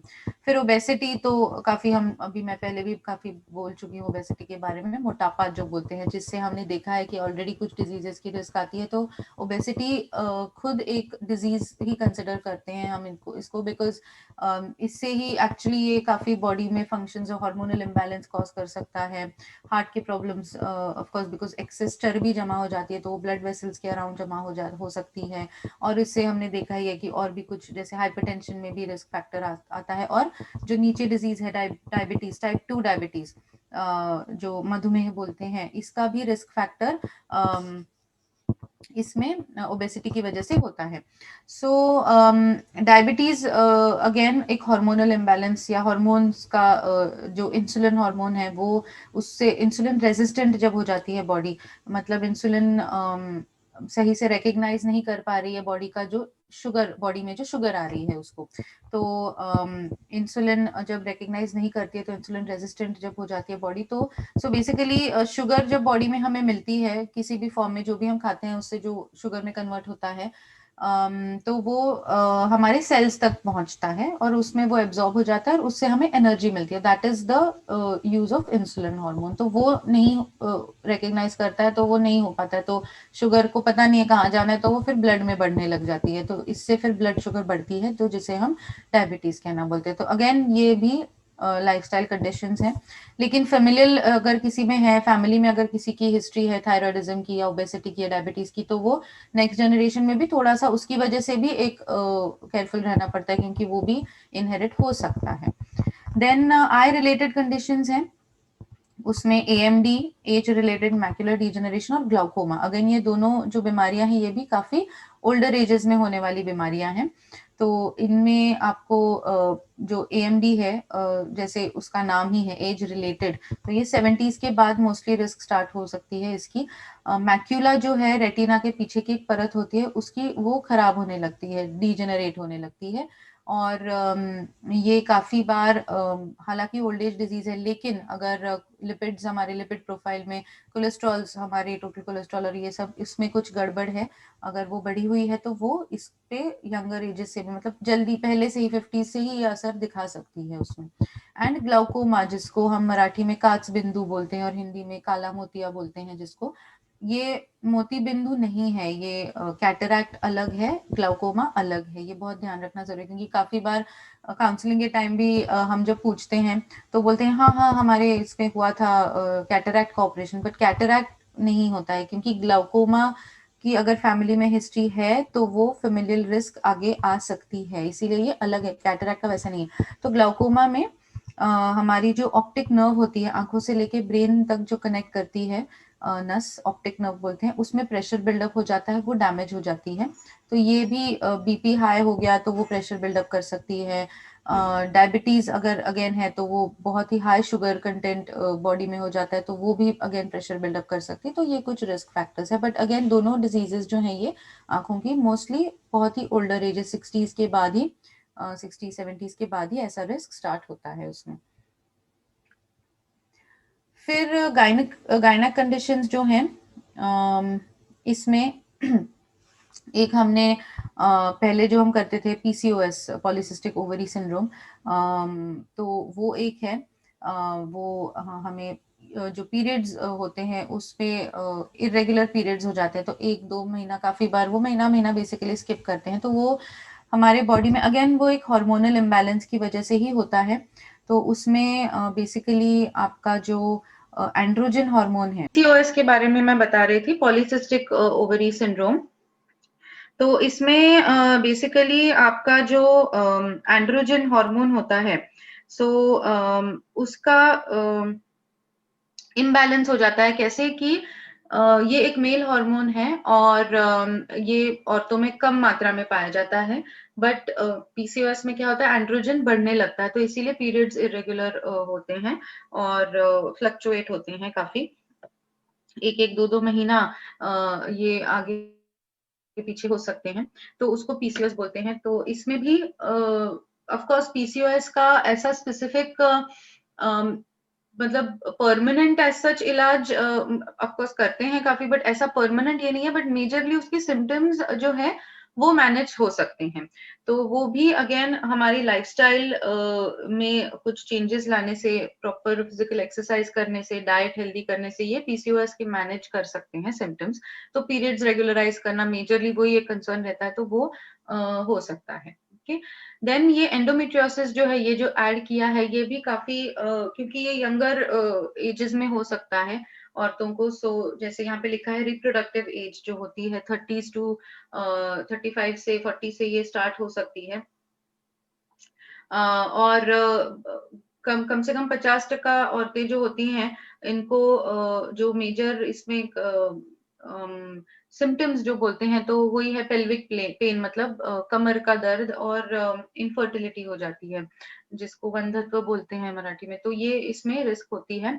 तो इसमें क्या हो रहा है एंडोमेट्रियोसिस में कि जो एंडोमेट्रियम का जो टिश्यू है, मतलब एंडोमेट्रियम मतलब जो गर्भाशय, गर्भपिशवी है, उसका जो टिश्यू है वो निकल के किसी और ऑर्गन में डिपॉजिट होने लगता है और वहां पे फिर वो जमा होते रहता है। तो ये प्रॉब्लम क्रिएट कर सकता है इसमें। अगेन पीरियड्स बहुत ज्यादा हैवी पीरियड्स हो जाते हैं, फिर बहुत पेन होने लगता है, एक्सेसिव पेन होता है। तो ये सब इसमें सिम्टम्स होते हैं। तो काफी यंग एज से पहले से अगर इसका पता हो तो ऑफकोर्स स्क्रीनिंग जो होती है, gynaec screening checkup, regular checkup जो होता है वो स्टार्ट कर सकते हैं। तो वो काफी इसमें इम्पोर्टेंट हो जाता है। फिर न्यूरोलॉजिकल डिजीजेस जो हैं, न्यूरोलॉजिकल डिजीजेस में हमने अल्जाइमर्स डिजीज एक है, इसमें कुछ और भी डिजीज है। तो टोटल में हमने Alzheimer's, multiple sclerosis, migraine, Parkinson's, ऐसे डिजीजेस इसमें ऐड किए हैं। So Alzheimer's disease, as we all must have heard, कि इसमें मेमोरी लॉस हो जाता है या स्मृति भ्रंश जो बोलते हैं वो हो जाता है। फिर मल्टीपल स्क्लेरोसिस में बेसिकली ये जो यहाँ पे नीचे चित्र दिख रहा है, तो ये सारे नर्व्स हमारे होते हैं जो सेंट्रल नर्वस सिस्टम से हमारे पूरे बॉडी में फैली होती है नर्व्स, नसें, और इनके ऊपर एक प्रोटेक्टिव कवरिंग होता है जिसको हम माइलिन शीथ बोलते हैं। तो जैसे घर के वायर के ऊपर जो कवरिंग आता है, प्रोटेक्टिव कवरिंग, सेम वैसा ही होता है। तो ये भी एक ऑटो इम्यून डिजीज का ही प्रकार है जिसमें ये जो प्रोटेक्टिव कवरिंग है वो डैमेज हो जाती है। वो मतलब फिर वो निकलने, खुली पड़ने लगती है नसें, बिकॉज वो डैमेज होके निकल जाती है तो वो नसें खुली हो जाती हैं और ये जो नर्व फाइबर्स हैं फिर उन पे असर पड़ने लगता है। तो इसके लिए, इसकी वजह से काफी हेल्थ इश्यूज आते हैं आंखों में, मतलब आई साइट में प्रॉब्लम होना, दिखना कम हो जाना, फिर वॉकिंग में प्रॉब्लम हो जाना। तो ऐसे सब ये इश्यूज होते हैं। ये जो है कंडीशन 30s 40s से स्टार्ट हो सकती है। अगर अगेन फैमिली में वापस सी ऑटो इम्यून डिजीजेस का भी ऐसा है कि अगर फैमिली में किसी को ऑटो इम्यून डिजीज की हिस्ट्री रही है, एक से ज्यादा जन है, तो वो भी एक सॉर्ट ऑफ फेमिलियल रिस्क उसकी भी आ सकती है। तो इसीलिए ये यंगर एज से इसमें रिस्क स्टार्ट होने की संभावना हो जाती है। फिर माइग्रेन, जैसे मैंने कहा, जो एक तरफा हेडेक जो होता है, तो माइग्रेन के सबके लिए अलग अलग ट्रिगर्स होते हैं। जेनेटिक रिस्क में यस पता चल सकता है कि माइग्रेन की रिस्क है या नहीं। तो उससे आप क्या कर सकते हैं कि वो जो ट्रिगर्स होते हैं, अभी कुछ लोगों को ऑलरेडी होता है माइग्रेन और उनको पता है कि मेरे को किस चीज की वजह से हेडेक स्टार्ट हो जाता है, लेकिन जिन लोगों को रिस्क सिर्फ आई है और जिन लोगों को पता नहीं है, जिन लोगों को माइग्रेन है नहीं एक्चुअल में अभी के लिए, लेकिन माइग्रेन होने से प्रिवेंट वो करके रख सकते हैं खुद को, है ना। तो वो ट्रिगर्स जो होते हैं अलग अलग हैं, वो हम ऑफ कोर्स रिपोर्ट में तो मेंशन किए ही हैं। तो इनमें काफी बार नींद नहीं ठीक से होने से, या फिर बहुत धूप में घूमने से, या फिर ट्रैवल बहुत ज्यादा करने से, खाना स्किप हो जाने से, खाने का टाइमिंग स्किप हो जाने से, या फिर काफी बार बहुत एक्सेसिवली एक्सरसाइज, तो काफी लोग बहुत ज्यादा ओवर एक्सरसाइज करते हैं, मतलब बहुत ज्यादा हाई इंटेंसिटी एक्सरसाइज करते हैं, ये समझ के कि जितना ज्यादा करूंगी उतना मेरा वेट लॉस में बेनिफिट मिलेगा। तो ऐसा कुछ नहीं होता। तो बहुत एक्सेसिवली भी अगर आप एक्सरसाइज कर रहे हो तो उसकी वजह से भी माइग्रेन ट्रिगर हो सकता है। तो ये ट्रिगर फैक्टर्स हम पहले से ही जान ले तो हम वो अवॉइड करते हैं उनको। एंड देन पार्किंसंस डिजीज, तो ये भी नर्व सेल्स जो होती हैं, जो हमारे ब्रेन में कंट्रोल, जो हमारा मूवमेंट का जो कंट्रोल है बॉडी का, मतलब चलने का, हाथों का, सिर का, ये मूवमेंट जो कंट्रोल करती हैं, उन नर्व सेल्स का डैमेज हो जाता है, जिसकी वजह से पूरे शरीर में कंपन फैल जाता है, पूरा ऐसे शिवर हो जाते हैं। तो अगेन ये भी बहुत ओल्डर एजेस की ओल्डर एज में आने वाली बीमारी है। लेकिन काफी बार लोगों को कुछ कम उम्र से ही इनिशियल पार्किंसंस के साइंस एंड सिम्टम्स आ सकते हैं।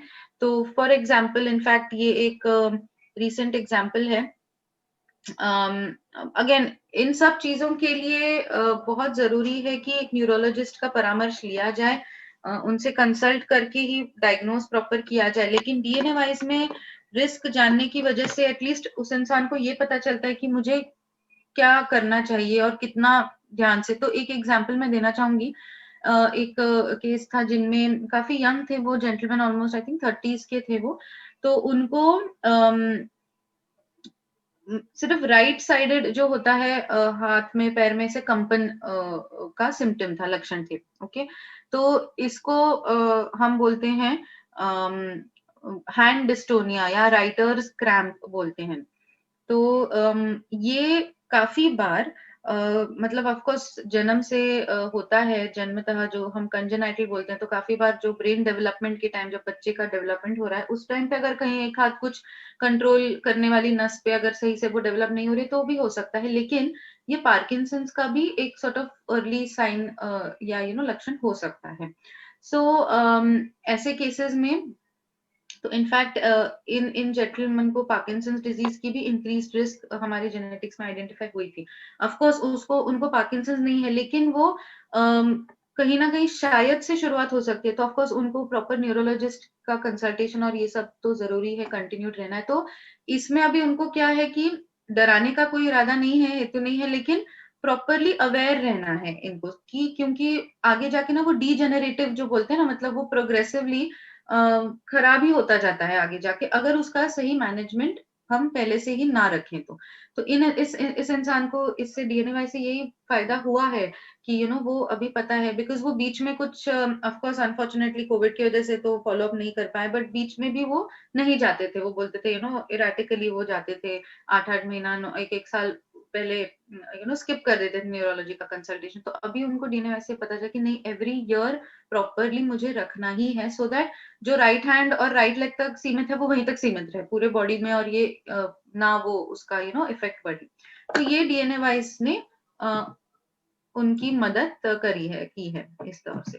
ओके, फिर उसके बाद रेस्पिरेटरी डिजीज जो है, इसमें क्रॉनिक ऑब्स्ट्रक्टिव पल्मोनरी डिजीज, तो रेस्पिरेटरी मतलब जो श्वसन मार्ग, श्वसन क्रिया से जुड़े हुए कंडीशंस है, उनका उनसे रिलेटेड है। तो इसमें हमारे जो एयरवेज होते हैं लंग्स में, और एल्वियोलाई जो बोलते हैं, मतलब ये हवा की एक छोटी थैली होती है। तो यहाँ पे जैसे इसको एक्सपैंड किया है, तो ये होता है। ये नॉर्मल एल्वियोला ऐसा दिखता है, डैमेज्ड बेसिकली ऐसा दिखता है। ये जस्ट एक रिप्रेजेंटेटिव स्ट्रक्चर है। तो इसमें लंग्स तक प्रॉपरली ऑक्सीजन नहीं पहुंचता है, तो एल्वियोलाइज अगेन उनमें भी प्रॉपरली ऑक्सीजन नहीं पहुंचता है, तो बॉडी में ऑक्सीजन का अभाव हो सकता है। और सीओपीडी जिनको है, अगेन अगर हम आज की सिचुएशन की बात करें, तो जिन लोगों को ऑलरेडी सीओपीडी जैसे लक्षण रहे हैं, उनको कोविड के अगर उनको कोविड हुआ है तो उनमें सिवियरिटी ऑफ कोर्स बढ़ी है, बिकॉज ऑफ कोर्स लंग्स पे ही सबसे पहला वो अफेक्ट करता है। तो इसीलिए इसमें लंग्स की हेल्थ अच्छी रखना बहुत जरूरी है। जो स्मोकिंग करते हैं उनको क्विट करना बहुत जरूरी है, क्योंकि वो एक रिस्क फैक्टर बढ़ती है। और उस इंसान को अगर सीओपीडी की इंक्रीज रिस्क जेनेटिक्स में आई तो वो और भी इम्पोर्टेंट होता है कि वो प्रॉपरली लाइफस्टाइल मॉडिफिकेशंस करें। एंड जो बोलते हैं कि पोटेशियम रिच खाना जो होता है वो लेना जरूरी है, पोटेशियम लंग्स की हेल्थ अच्छी रखने में मदद करता है। सो ये ऐसे कुछ चीजें इसमें जानने में मिलती हैं। और उसके बाद फाइनली स्किन डिजीज, इसमें सोराइसिस। तो सोराइसिस अगेन काफी फैमिलीज में इसकी हिस्ट्री, मतलब फैमिली में लोगों को होते हुए दिखा है। एंड सोराइसिस भी एक ऑटो इम्यून डिजीज ही है, तो ये भी यंगर एजेस से ट्रिगर हो सकता है। और इसमें बेसिकली जो हमारी कोशिकाएं होती हैं या फिर हमारे सेल्स होते हैं, उनका एक सेल साइकिल होता है कि वो ग्रो होती है, सेल ग्रोथ होता है, सेल डेथ होता है, और वो फिर बॉडी से वो निकल जाता है, जो सेल्स बूढ़े बूढ़े हो गए होते हैं बोल सकते हैं, आसानी के लिए समझने के लिए। तो ये जो प्रोसेस है ये यूजुअली 1 महीना लेती है, ये प्रोसेस। लेकिन सोरायसिस वाले जो जिनको सोरायसिस के लक्षण होते हैं होता है, उनमें 1 दिन में ही ये प्रोसेस कंप्लीट हो जाती है। इसीलिए क्या होता है, जो नई कोशिकाएँ हैं वो मतलब वो तो पैदा हो रही हैं, लेकिन जो पुरानी वाली हैं वो निकल के झड़ी नहीं है अभी तक, तो इसीलिए वो जमा होने लगती है स्किन पे, तो उसको हम फिर सोरायसिस बोलते हैं। तो काफ़ी बार ये एल्बो पे या फिर खोपड़ी के पीछे के भाग में ऐसे जगह पे ज़्यादातर वो अम, अम, उसमें वो दिखता है, स्केली ऐसा दिखता है, जो स्किन होता है। फिर इसमें इचिंग होती है, बहुत खुजली होती है, काफ़ी बार रक्तस्राव मतलब वो भी होता है, ब्लीडिंग भी होती है। खून भी आता है उस एरिया में। फिर नाखून भी पूरे ऐसे टूटे हुए ऐसे बहुत ही वीक और कलर उनका चेंज हो जाता है। तो ऐसे कुछ इसमें लक्षण दिखते हैं, सोरायसिस में होता है। तो ऑफ कोर्स ऐसे लोगों को सोरायसिस का कुछ कंफर्म या फिर परमानेंट एज सच ट्रीटमेंट या इलाज नहीं है, लेकिन इसकी जैसे बोलते हैं ना, इसकी चालना को या फिर इसके इफेक्ट को बॉडी में बहुत ज्यादा होने से डेफिनेटली बचा सकते हैं। ठीक है, तो डीएनए वाइज में अगेन अगर पता चल जाता है कि सोरायसिस का खतरा है, जेनेटिक बेसिस इसका डेफिनेटली काफी इसमें ठोस जेनेटिक बेसिस इसका पाया गया है। तो वो जान के एक इंसान को, और स्पेशली जिसमें फैमिली हिस्ट्री, और ये एक्चुअली सोरायसिस इसीलिए ऐड भी किया गया था क्योंकि फैमिली में काफी लोगों को हिस्ट्री इसकी दिखी थी, तो इसलिए हमने सोचा कि ये डेफिनेटली इंपॉर्टेंट है और इसका जेनेटिक ठोस जेनेटिक बेसिस भी है, रिसर्च भी बैकिंग भी है, तो ये ऐड करना चाहिए। तो स्पेशली ऐसे लोगों में जिनमें फैमिली में एक भी इंसान हो जिसको हुआ हो, तो ये बहुत ज़रूरी हो जाता है कि वो पहले से ही इसके प्रति जो प्रिकॉशंस हैं वो फॉलो करने लगे। तो ये हमारे जो हैं हेल्थ के रिलेटेड जो कंडीशंस हैं with all the sub categories, ये इसमें हमने देखे हैं। तो नेक्स्ट हम अभी देखते हैं न्यूट्रिशन का कैटेगरी क्या है। सो हमेशा हम लोग बोलते हैं काउंसलिंग के टाइम भी कि हेल्थ के जो है या फिर डिजीजेस जो हैं उस पे ऑफ कोर्स फोकस करें, लेकिन ज्यादा फोकस हमारा किसी भी इंसान का न्यूट्रिशन और उसकी फिजिकल फिटनेस पे होना चाहिए, बिकॉज बीमारी इवेंचुअली वहीं से हमें आ रही है। तो इसलिए हमने इनफैक्ट काउंसलिंग में भी जो हमारा स्ट्रक्चर है काउंसलिंग का, वो भी हमने चेंज किया। तो पहले हम हेल्थ से जाते थे, मतलब सीक्वेंशियली जाते थे, फिर हमने रियलाइज किया कि नहीं, लोग वही चीज में बहुत ज्यादा ये चिंता हो जा रहे हैं, उनको चिंता हो जा रही है, वहीं पे ज्यादा ध्यान दे रहे हैं। बट जो मेन चीज एक्चुअली है जहां से आपके हेल्थ का परिणाम या प्रभाव बॉडी पे कम या ज्यादा होगा, या वो क्या डिसाइड करेगा, वो मेन चीज ही मिस आउट हो रही है, लोगों के ध्यान में ज्यादा समझ नहीं आ रही है। तो इसीलिए हमने अभी न्यूट्रिशन से हम स्टार्ट करते हैं, मतलब पोषण से जुड़े हुए जो भी गुण हैं उनसे हम स्टार्ट करते हैं, फिटनेस लेते हैं, फिर एंड में जाके हम डिजीज ले रहे हैं, सो दैट लोगों को वो कनेक्ट करने में भी आसानी हो जाती है, और उनको समझता है कि ओके हाँ, यस, मेरा मेन फोकस जो है ईटिंग हैबिट्स पे और बाकी हैबिट्स पे और फिजिकल फिटनेस पे रहे, तो बीमारियों का खतरा ऑटोमेटिकली वो मैनेज हो जाता है। और जिनको ऑलरेडी कुछ बीमारी है, वो ज्यादा बॉडी पे उभरने से या ज्यादा उसका इम्पैक्ट बढ़ने से वो रोक सकता है इंसान। ठीक है, सो इसमें जैसे हमने देखा है, तो पहला मैं यहाँ से स्टार्ट करती हूँ। पहला जो कैटेगरी आता है डाइट और वेट का, तो ये सबसे पहले बीएमआई के बारे में बात करें। सो बीएमआई का कैसा है, बीएमआई बॉडी मास इंडेक्स जो बोलते हैं, हाइट और वेट का रेशियो है, वो एक सॉर्ट ऑफ फैक्टर है सिर्फ। ठीक है, तो काफी लोगों का बीएमआई नॉर्मल रहता है, ओवरऑल वो लोग या फिर ओवरऑल दिखने में फिजिकली नॉर्मल होते हैं, लेकिन उनका जो होता है सेंट्रल ओबेसिटी जो हम बोलते हैं, मतलब कमर के यहाँ पे ना बहुत ज्यादा फैट डिपोजिशन होता है, और वो जो वेस्ट सर्कम्फ्रेंस होता है वो बहुत बड़ा हुआ होता है, that is called as central obesity, और ये भी हानिकारक होती है, ये भी अनहेल्दी होती है। सो यहाँ पे जो हमने बीएमआई एक sort of, but yes, BMI आपको एक आइडिया देता है कि भाई क्या है एग्जैक्टली exactly मेरा एक हेल्दी रेंज में एटलीस्ट आना जरूरी है मुझे। तो बीएमआई का जो हेल्दी रेंज है वो 18.5 टू 23 है, ठीक है, तो ये हेल्दी रेंज है, उसमें आना जरूरी है। सो डाइट एंड वेट में हमने जैसे कि आप जानते भी हैं कुछ लोग कि कुछ कुछ पर्टिकुलर न्यूट्रिएंट का, तो ये सारे जो यहाँ पे है इनको हम मैक्रो न्यूट्रिएंट्स बोलते हैं, ठीक है। तो इनका आपके वेट पे किस तरह से असर दिखा है, क्या वेट लॉस में बेनिफिट मिल रहा है या फिर वेट गेन के प्रति उसका जो है इम्पैक्ट बढ़ रहा है या नहीं, तो ये सब हमने इसमें देखा है। सो पहला कार्बोहाइड्रेट्स एंड वेट गेन का आता है। तो कार्ब्स हमारे बॉडी के लिए जरूरी हैं, एटलीस्ट 45 टू 50% कार्ब्स बॉडी में जाने जरूरी हैं, लेकिन किस टाइप के कार्ब्स जाने जरूरी हैं, तो इसमें दो टाइप के होते हैं, कॉम्प्लेक्स और सिंपल कार्ब्स होते हैं। सिंपल कार्ब्स मोस्टली अनहेल्दी वाले होते हैं, जो बेकरी प्रोडक्ट्स, सोडा ड्रिंक्स, ये सब में होते हैं, मिठाइयाँ वगैरह में होते हैं। और जो कॉम्प्लेक्स कार्ब्स होते हैं वो हम खा ही रहे हैं, जैसे हमारी दालें हो गई, फ्रूट्स हो गए, वेजिटेबल्स हो गए, इनमें इनमें भी कार्ब्स होते हैं, ये हमें जरूरी है और ये हमको मिलते ही हैं। तो ये बाकी जो सिंपल कार्ब्स हैं उनकी एक्चुअली बॉडी को एज सच ज्यादा कुछ जरूरत होती नहीं है, वैसे देखा जाए तो कभी कभार खाना ठीक है।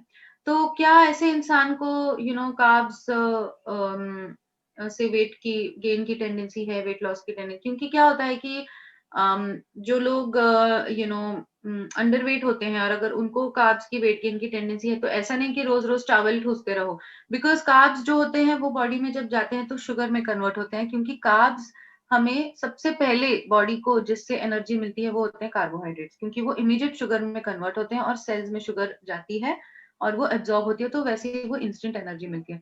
तो किस टाइप का कार्ब्स ऐसे इंसान को खाना चाहिए जिसको वेट गेन करने की जरूरत है, तो ये इससे हमें पता चलता है। तो वो हम ऑफकोर्स डिस्कस करते हैं काउंसलिंग के दौरान भी कि आप इस टाइप का कार्ब्स खाने में ज्यादा फोकस रखें। फिर उसके बाद मेडिटेरेनियन डाइट है। इनफैक्ट मेडिटेरेनियन डाइट का काफी उपयोग पाया गया है, सिर्फ वेट लॉस के प्रति नहीं, बल्कि काफी डिजीज प्रिवेंशन में भी उसका काफी उपयोग पाया गया है, जैसे कैंसर्स में, हार्ट डिजीजेस के लिए, फिर न्यूरोलॉजिकल, जैसे हमने जो पार्किंसंस, अल्जाइमर्स अभी देखा उसके लिए। तो ये मोस्टली मेडिटेरेनियन एरिया में जो रहते हैं लोग, उनका ये डाइट देखा गया है।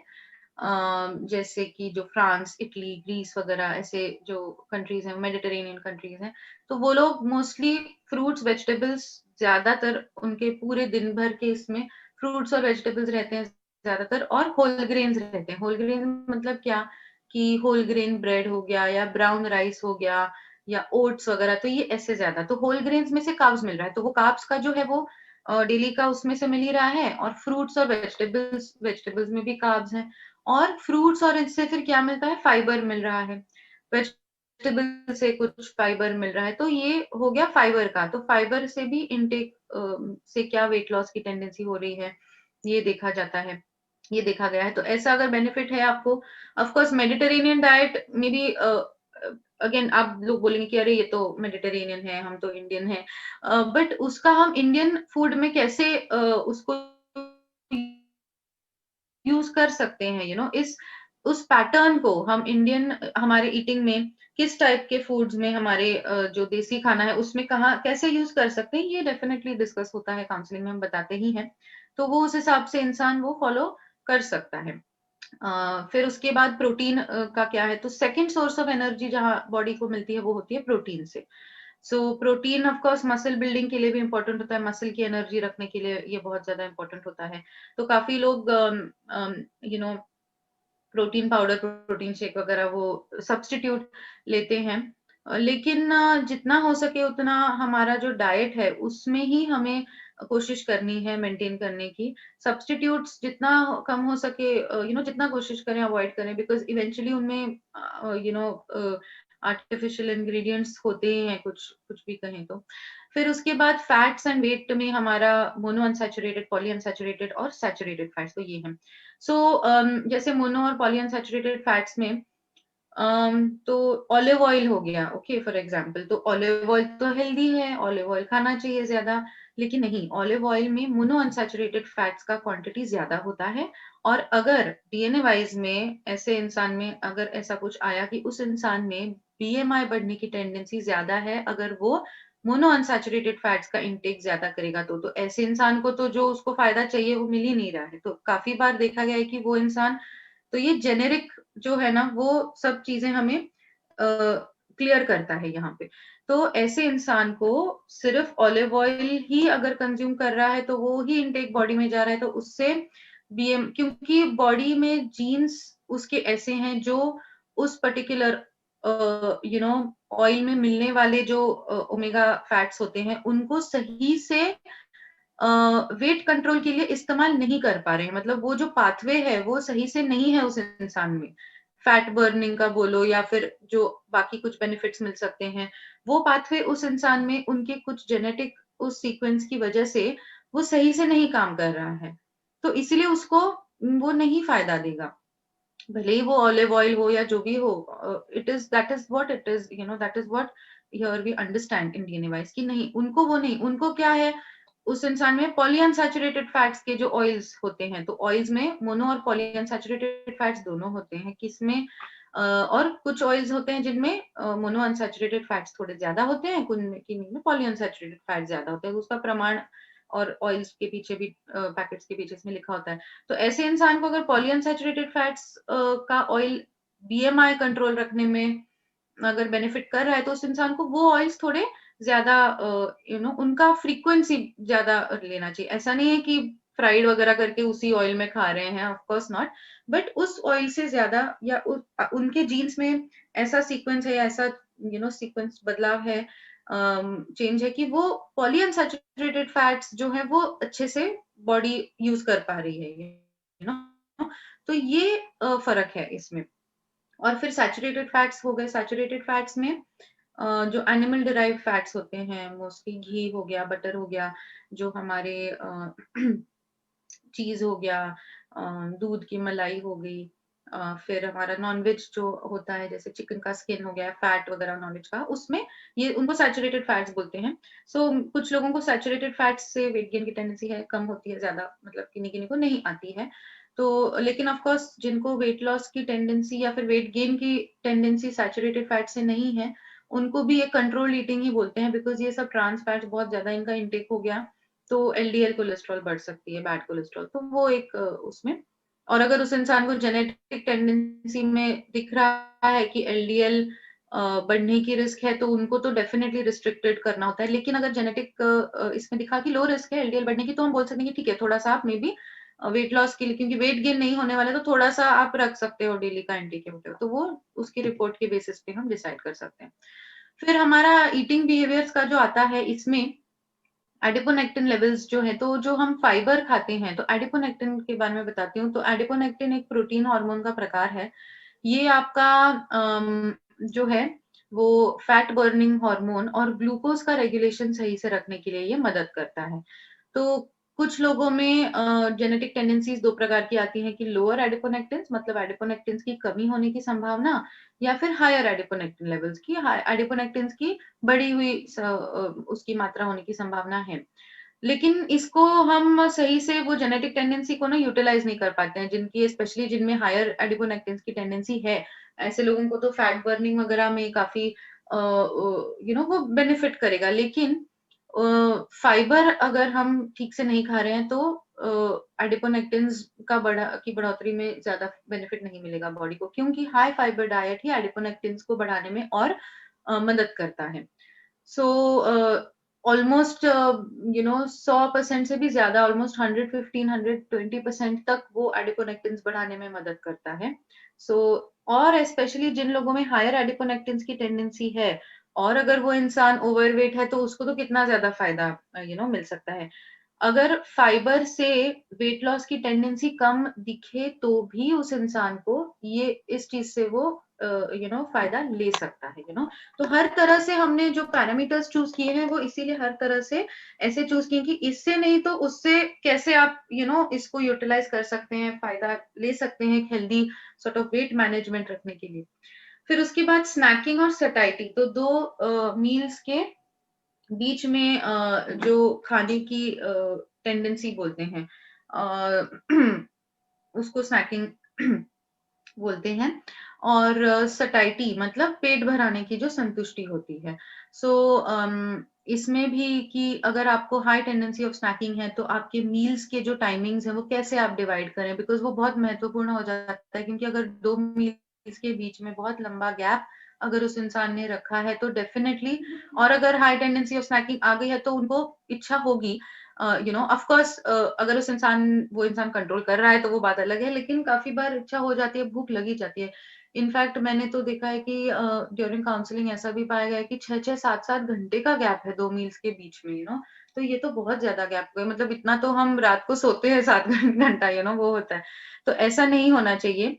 कांस्टेंट कंट्रोल्ड, तो इसको हम संतुलित खाना नहीं बोलते हैं। तो मेन, हर बार जब आप भी कहीं पढ़ते हैं तो ईटिंग का जब भी बात आती है तो बैलेंस्ड ईटिंग बोल रहे हैं। तो बैलेंस्ड ईटिंग क्या है कि थोड़े-थोड़े समय में ईटिंग, हमें मील कुछ ना कुछ लेना ज़रूरी है, ठीक है?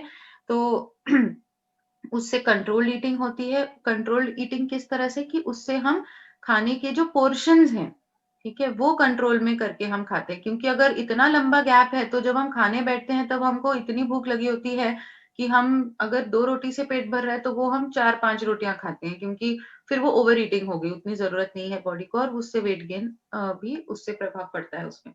तो ये ऐसे हम ये जो पैरामीटर है उसका उपयोग ले सकते हैं। फिर उसके बाद ग्रीन टी का जो है रिस्पॉन्स, अगेन ये भी काफी जेनेरिक, लोगों को लगता है कि ग्रीन टी से यस, ग्रीन टी लेते हैं वेट लॉस में बेनिफिट होगा, लेकिन काफी लोगों में वो ज्यादा कुछ रिजल्ट नहीं दिख रहे हैं। और ऐसे लोगों में उनकी जेनेटिक टेंडेंसी में भी आया है कि लेस लाइक्लीहुड, संभावना कम है, वेट लॉस में इतना ज्यादा बेनिफिट नहीं मिल रहा। और इनफैक्ट जितने भी अभी तक काउंसलिंग में कुछ केसेस में ऐसा पाया भी गया है कि वो लोग ग्रीन टी ले रहे हैं और इतना ज्यादा मतलब असर नहीं दिखा है। लेकिन ऑफ कोर्स ग्रीन टी एक ही सिर्फ फैक्टर नहीं है वेट मैनेजमेंट में, ऑफ कोर्स बहुत सारी चीजें भी आती हैं। लेकिन अगर किसी इंसान में ग्रीन टी से वेट लॉस की बेनिफिट दिखे तो उसको किसी के कंपैरिजन में ज्यादा बेनिफिट मिला है, ऐसा उसका मतलब है।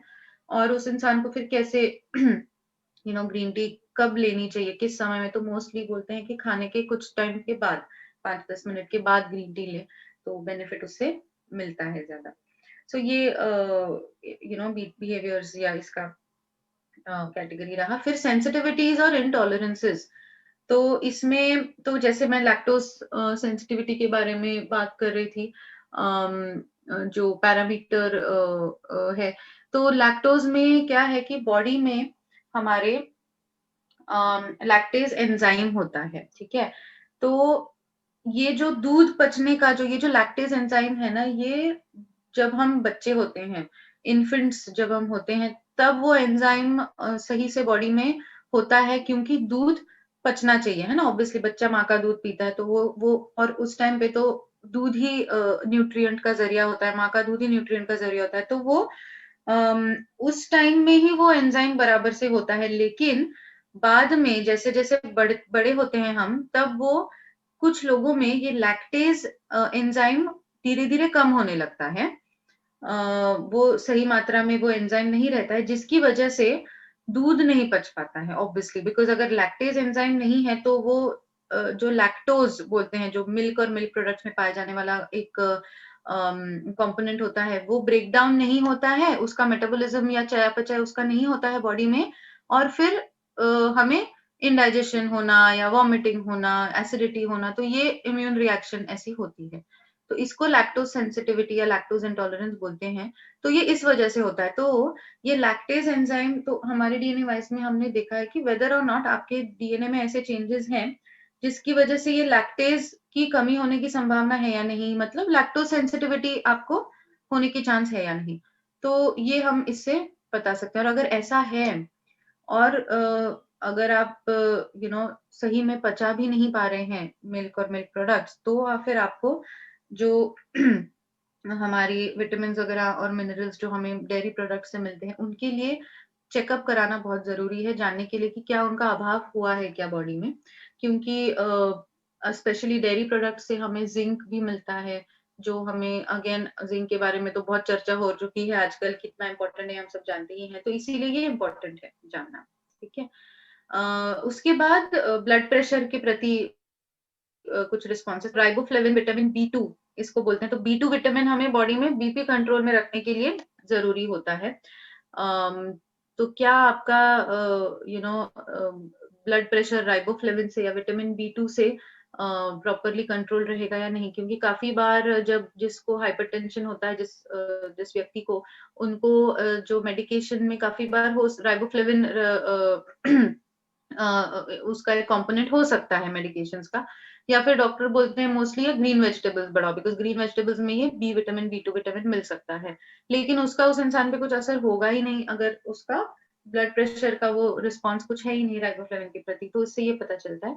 और सॉल्ट इंटेक, तो जैसे मैं हाइपरटेंशन के टाइम बता रही थी कि सॉल्ट का कुछ लोगों में बीपी सेंसिटिव इतना नहीं आता है सॉल्ट के प्रति, लेकिन ऑफ कोर्स इसका मतलब ये नहीं है कि एक्सेस सॉल्ट लिया जाए। सॉल्ट का जो डेली का इंटेक है वो 5 ग्राम से ऊपर नहीं होना चाहिए।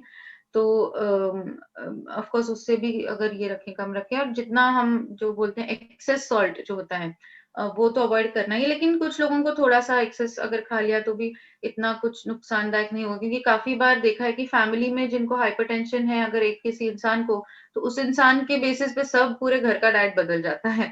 तो वो सॉल्ट भी कम, ये भी कम, वो भी कम, तो उससे क्या होता है, जिनको एज़ सच कुछ प्रॉब्लम है नहीं, टेंडेंसी है नहीं, तो उसमें उनमें फिर सॉल्ट कम होता है, आयोडीन कम जो होने लगता है, फिर थायरॉइड होने लगता है। तो ये सब एक-एक के बाद एक ऐसे ना ट्रिगर होता है। तो इसीलिए ये जो है पैरामीटर, ये जानना भी हमें बहुत ज़रूरी है।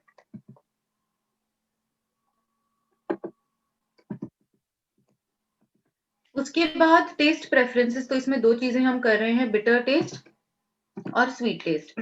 तो बिटर टेस्ट का कैसा है कि प्रेफ़रेंस अगर है तो जो बिटर बेवरेजेज़ होते हैं जैसे कॉफ़ी और अल्कोहल, तो वो थोड़े से कंट्रोल में रखने ज़रूरी हैं। लेकिन जो हमारे बिटर वेजिटेबल्स होते हैं वो इनटेक उनका करना इम्पोर्टेंट हो जाता है इसमें। और अगर बिटर टेस्ट की प्रेफ़रेंस कम है किसी इंसान में, ठीक है? तो उस इंसान में बेसिकली जो है उसमें सॉल्ट और फैटी खाना ज्यादा खाने की वो ये हो जाती है, टेंडेंसी बढ़ जाती है, ठीक है? तो ऑफ कोर्स क्योंकि बिटर वेजिटेबल्स जो होते हैं वो अवॉइड करने लगते हैं ये इंसान, और इनमें जैसे यहाँ पे लिखा है एंटी ट्यूमर, एंटीऑक्सीडेंट प्रॉपर्टीज वो बिटर वेजिटेबल्स में बहुत होती है ना, तो वो उनका फिर अभाव होने लगता है। और फिर हमारे जेनेटिक इसमें जो हमने डेफिशिएंसीज और लेवल्स का देखा है, जिस पे मैं आऊँगी, उसमें अगर एंटीऑक्सीडेंट का अभाव या फिर कुछ विटामिन मिनरल्स का डेफिशिएंसी का लाइक्लीहुड है, तो फिर वो वैसे ट्रिगर करेगा। तो इसीलिए ये बहुत इम्पोर्टेंट होता है। और ऑफ कोर्स जो इंसान सॉल्ट बहुत कंज्यूम कर रहा है, तो सॉल्ट से बॉडी में वाटर रिटेंशन भी बहुत हो जाता है, एक्सेस वाटर होने लगता है, तो हम सूजन के जैसे दिखने लगते हैं, ब्लोट ब्लोट करने लगते हैं, उसमें वो एक इश्यू हमें रहता है। ठीक है?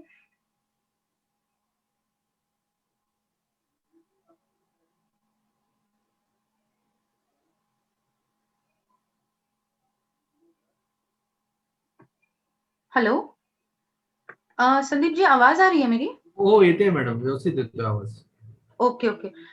आई एम सॉरी, एक्चुअली कभी ऐसा हुआ नहीं है आज, थोड़ा सा मेरे को नाही, बार बार चेक आवाज करना है। एकदम क्लिअर आहे, काहीच इश्यू नाहीये madam. Okay, okay, okay, okay, good, good. Yeah.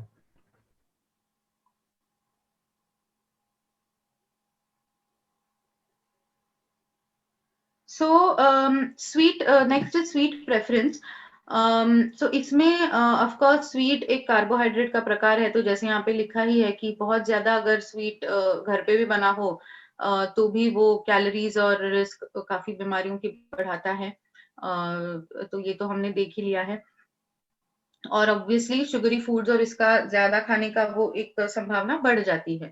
तो ये चीज़ इम्पोर्टेंट है जानना कि काफ़ी बार ना लोग बोलते हैं कि अरे नहीं, बट हम तो नहीं खाते हैं, फिर ऐसे इसमें कैसे आ गया? तो ये एक जेनेटिक टेंडेंसी है, इसका मतलब डेफिनिटली नहीं है कि आपको होगा ही, है ना? It is just your tendency, but इससे एट लीस्ट आपको you it makes you aware कि चलो ठीक है, क्योंकि अगर आपने चालू कर दिया ना स्वीट खाना या जो भी, अगर उसके हिसाब से, तो वो बढ़ता ही जाएगा आपका, क्योंकि जेनेटिक टेंडेंसी में बढ़ी हुई है, तो वो कब बढ़ेगा उसके प्रति उसका आहार, उस चीज का वो आपको समझेगा नहीं। सो वो एक इसमें ये होता है। एंड फाइनली जो डेफिशिएंसीज एंड लेवल्स इसमें है, तो इनमें ये एक चीज बहुत इंपॉर्टेंट है, क्योंकि डेफिशिएंसीज जो होती हैं वो काफी यंग एज से आने लग सकती हैं। तो इसीलिए जो यंगर बच्चे हैं, जैसे 10-11 साल के बच्चे, उनमें ये चीज बहुत इंपॉर्टेंट हो जाती है जानना कि लाइक्लीहुड है या नहीं।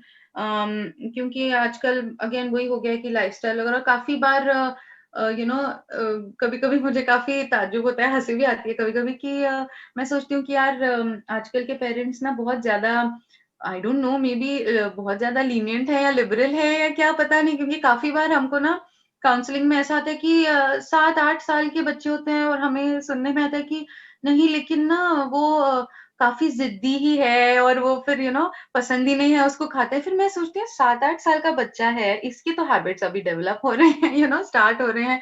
हम तो बच्चे थे तो हमको पिटाई मिलती थी, जो खाना है खाओ, नहीं खा रहे हो तो भूखे रहते थे 2 दिन। तो of course, I mean just on a lighter side की थोड़ा सा स्ट्रिक्टनेस भी दिखाना है, स्पेशली इन चीजों में, बिकॉज काफी डेफिशिएंसीज यंगर एज से हो रही हैं। तो ये चीज जानना बहुत जरूरी है, स्पेशली जो यंग एडल्ट्स जो कराते हैं डीएनए वाइज, बच्चों के लिए काफी पेरेंट्स कराते हैं। तो प्रॉपर जो इंटेक है, और जो बच्चों में इंटेक होता है और एडल्ट्स में जो डेली का इंटेक होता है वो डेफिनेटली अलग अलग होता है, ठीक है। तो उसमें 18 ईयर्स तक जो डाइटरी डेली का इंटेक है, विटामिन का, मिनरल्स का, न्यूट्रिएंट्स का, ये जो डॉक्टर हैं, पीडियाट्रिशियन है, उनसे सलाह मशवरा करनी है। लेकिन जेनेटिक टेंडेंसी अगर पता है तो डेफिनेटली सलाह मशवरा करनी है, और चेकअप भी कर सकते हो आप ब्लड में विटामिन और मिनरल्स की, so that we will know, अभी से ही पता चलेगा कि उस बच्चे में कमी आ रही है कि नहीं, specially vitamin D, vitamin C का अभाव, बी विटामिन की कमी ये काफी ना यंग एज से लगने लग सकती है। तो इसके लिए ये बहुत इंपॉर्टेंट होते हैं। तो इसमें हमने सारे विटामिन मिनरल्स जो है, A vitamin, C vitamin, B6, B12, B9, vitamin D, vitamin E और विटामिन के। तो जो बी विटामिन होते हैं ना, वो बॉडी में अगर ज्यादा हो भी गए ना, एक्सेस हो भी गए, तो ज्यादा कुछ फर्क नहीं पड़ता, क्योंकि वो वाटर सोल्यूबल, मतलब वो पानी से ना बह के निकल जाते हैं। तो इसीलिए वो ज्यादा भी हो गए तो प्रॉब्लम नहीं है। बट डी विटामिन हो गया, फिर ए विटामिन वगैरह, ये सब चेक करा के ही उसका जो भी है अप्रोप्रिएट डाइटरी चेंज या फिर अगर सप्लीमेंट बताए हैं तो वो स्टार्ट करने जरूरी है। फिर उसके बाद आयरन डेफिशिएंसी। तो आयरन डेफिशिएंसी का कैसा है, जो लोग अंडरवेट होते हैं, काफी बार उनमें आयरन डेफिशिएंसी का अभाव होता है और उसकी वजह से वेट गेन में भी प्रॉब्लम हो सकता है। तो वो एक इम्पॉर्टेंट फैक्टर बन जाता है। और काफी केसेस में हमने ऐसा देखा है, इनफैक्ट जो बहुत ही बॉर्डर लाइन अंडरवेट हो या काफी अंडरवेट भी जो है, मतलब 18.5, 17 है, 16 है, कुछ कुछ का तो 15 तक है बीएमआई, स्पेशली औरतों में देखा गया है, उनमें definitely for sure iron deficiency होती है, निकलती है। तो ये फिर आगे जाके अनीमिया वगैरह हो जाता है। तो इसीलिए ये बहुत जरूरी है ध्यान रखना इसके बारे में, ये बहुत इंपॉर्टेंट हो जाते हैं डेफिशिएंसीज और लेवल्स भी जानना। तो ये हमारा न्यूट्रिशन से रिलेटेड जो है पैरामीटर्स और ट्रेट्स इसमें। तो नेक्स्ट हम आते हैं फिटनेस की तरफ। तो एक चीज बहुत इंपॉर्टेंट है इसमें भी, बिफोर आई डिस्कस दिस, कि जो हम वेट मैनेजमेंट करते हैं, ओके, उसमें अगेन ये चीज हमने सुनी भी होगी, लेकिन इस पे अमल करना, मतलब इसको एक्चुअली क्या बोलते हैं, इसको समझने में लोग काफी या फिर मे बी समझते नहीं है, गलती कर देते हैं कि हम बोलते हैं कि जो वेट मैनेजमेंट जब हमें करना होता है, तो उसमें जो कंट्रीब्यूशन होता है डाइट का और वेट का, वो कितना परसेंट होता है। तो डाइट और एक्सरसाइज का, तो एक्सरसाइज का कंट्रीब्यूशन 20% है और डाइट का 80% कंट्रीब्यूशन है। तो जितना फोकस, बिकॉज काफी बार लोग सिर्फ एक्सरसाइज पे ही ध्यान देते हैं और डाइट तो कुछ रखते ही नहीं है। फिर लोग बोलते हैं कि अरे मैं तो 6 साल से कर ही रही हूँ या फिर कर ही रहा हूँ या फिर 6 महीने से, बट मुझे तो कुछ ये नहीं है, क्योंकि उनका डाइट ही बराबर से नहीं होता है। सो वो एक चीज बहुत इंपॉर्टेंट है जानना। एक्सरसाइज या physical fitness, yes, fat burning के लिए डेफिनेटली होगा ही जरूरी, और मोर ओवर ओवरऑल हेल्थ के लिए, मतलब डिजीज प्रिवेंशन के लिए और ओवरऑल एक फिट बॉडी रखने के लिए ये जरूरी होता है। तो इसमें सबसे पहला इसका सब कैटेगरी हमने जो देखा है वो कार्डियोवास्कुलर, मेटाबॉलिक और मसल। तो ये कैसे आपके हेल्थ से रिलेटेड इसमें बेनिफिट कर रहा है। तो इसमें ब्लड प्रेशर रिस्पॉन्स की, क्या आपका ब्लड प्रेशर कंट्रोल में रहेगा, बीपी कम रखने में बेनिफिट मिलेगा या नहीं एक्सरसाइज से, तो कितना बेनिफिट है, बहुत ही अच्छा खासा है या फिर मॉडरेट है या कैसा है।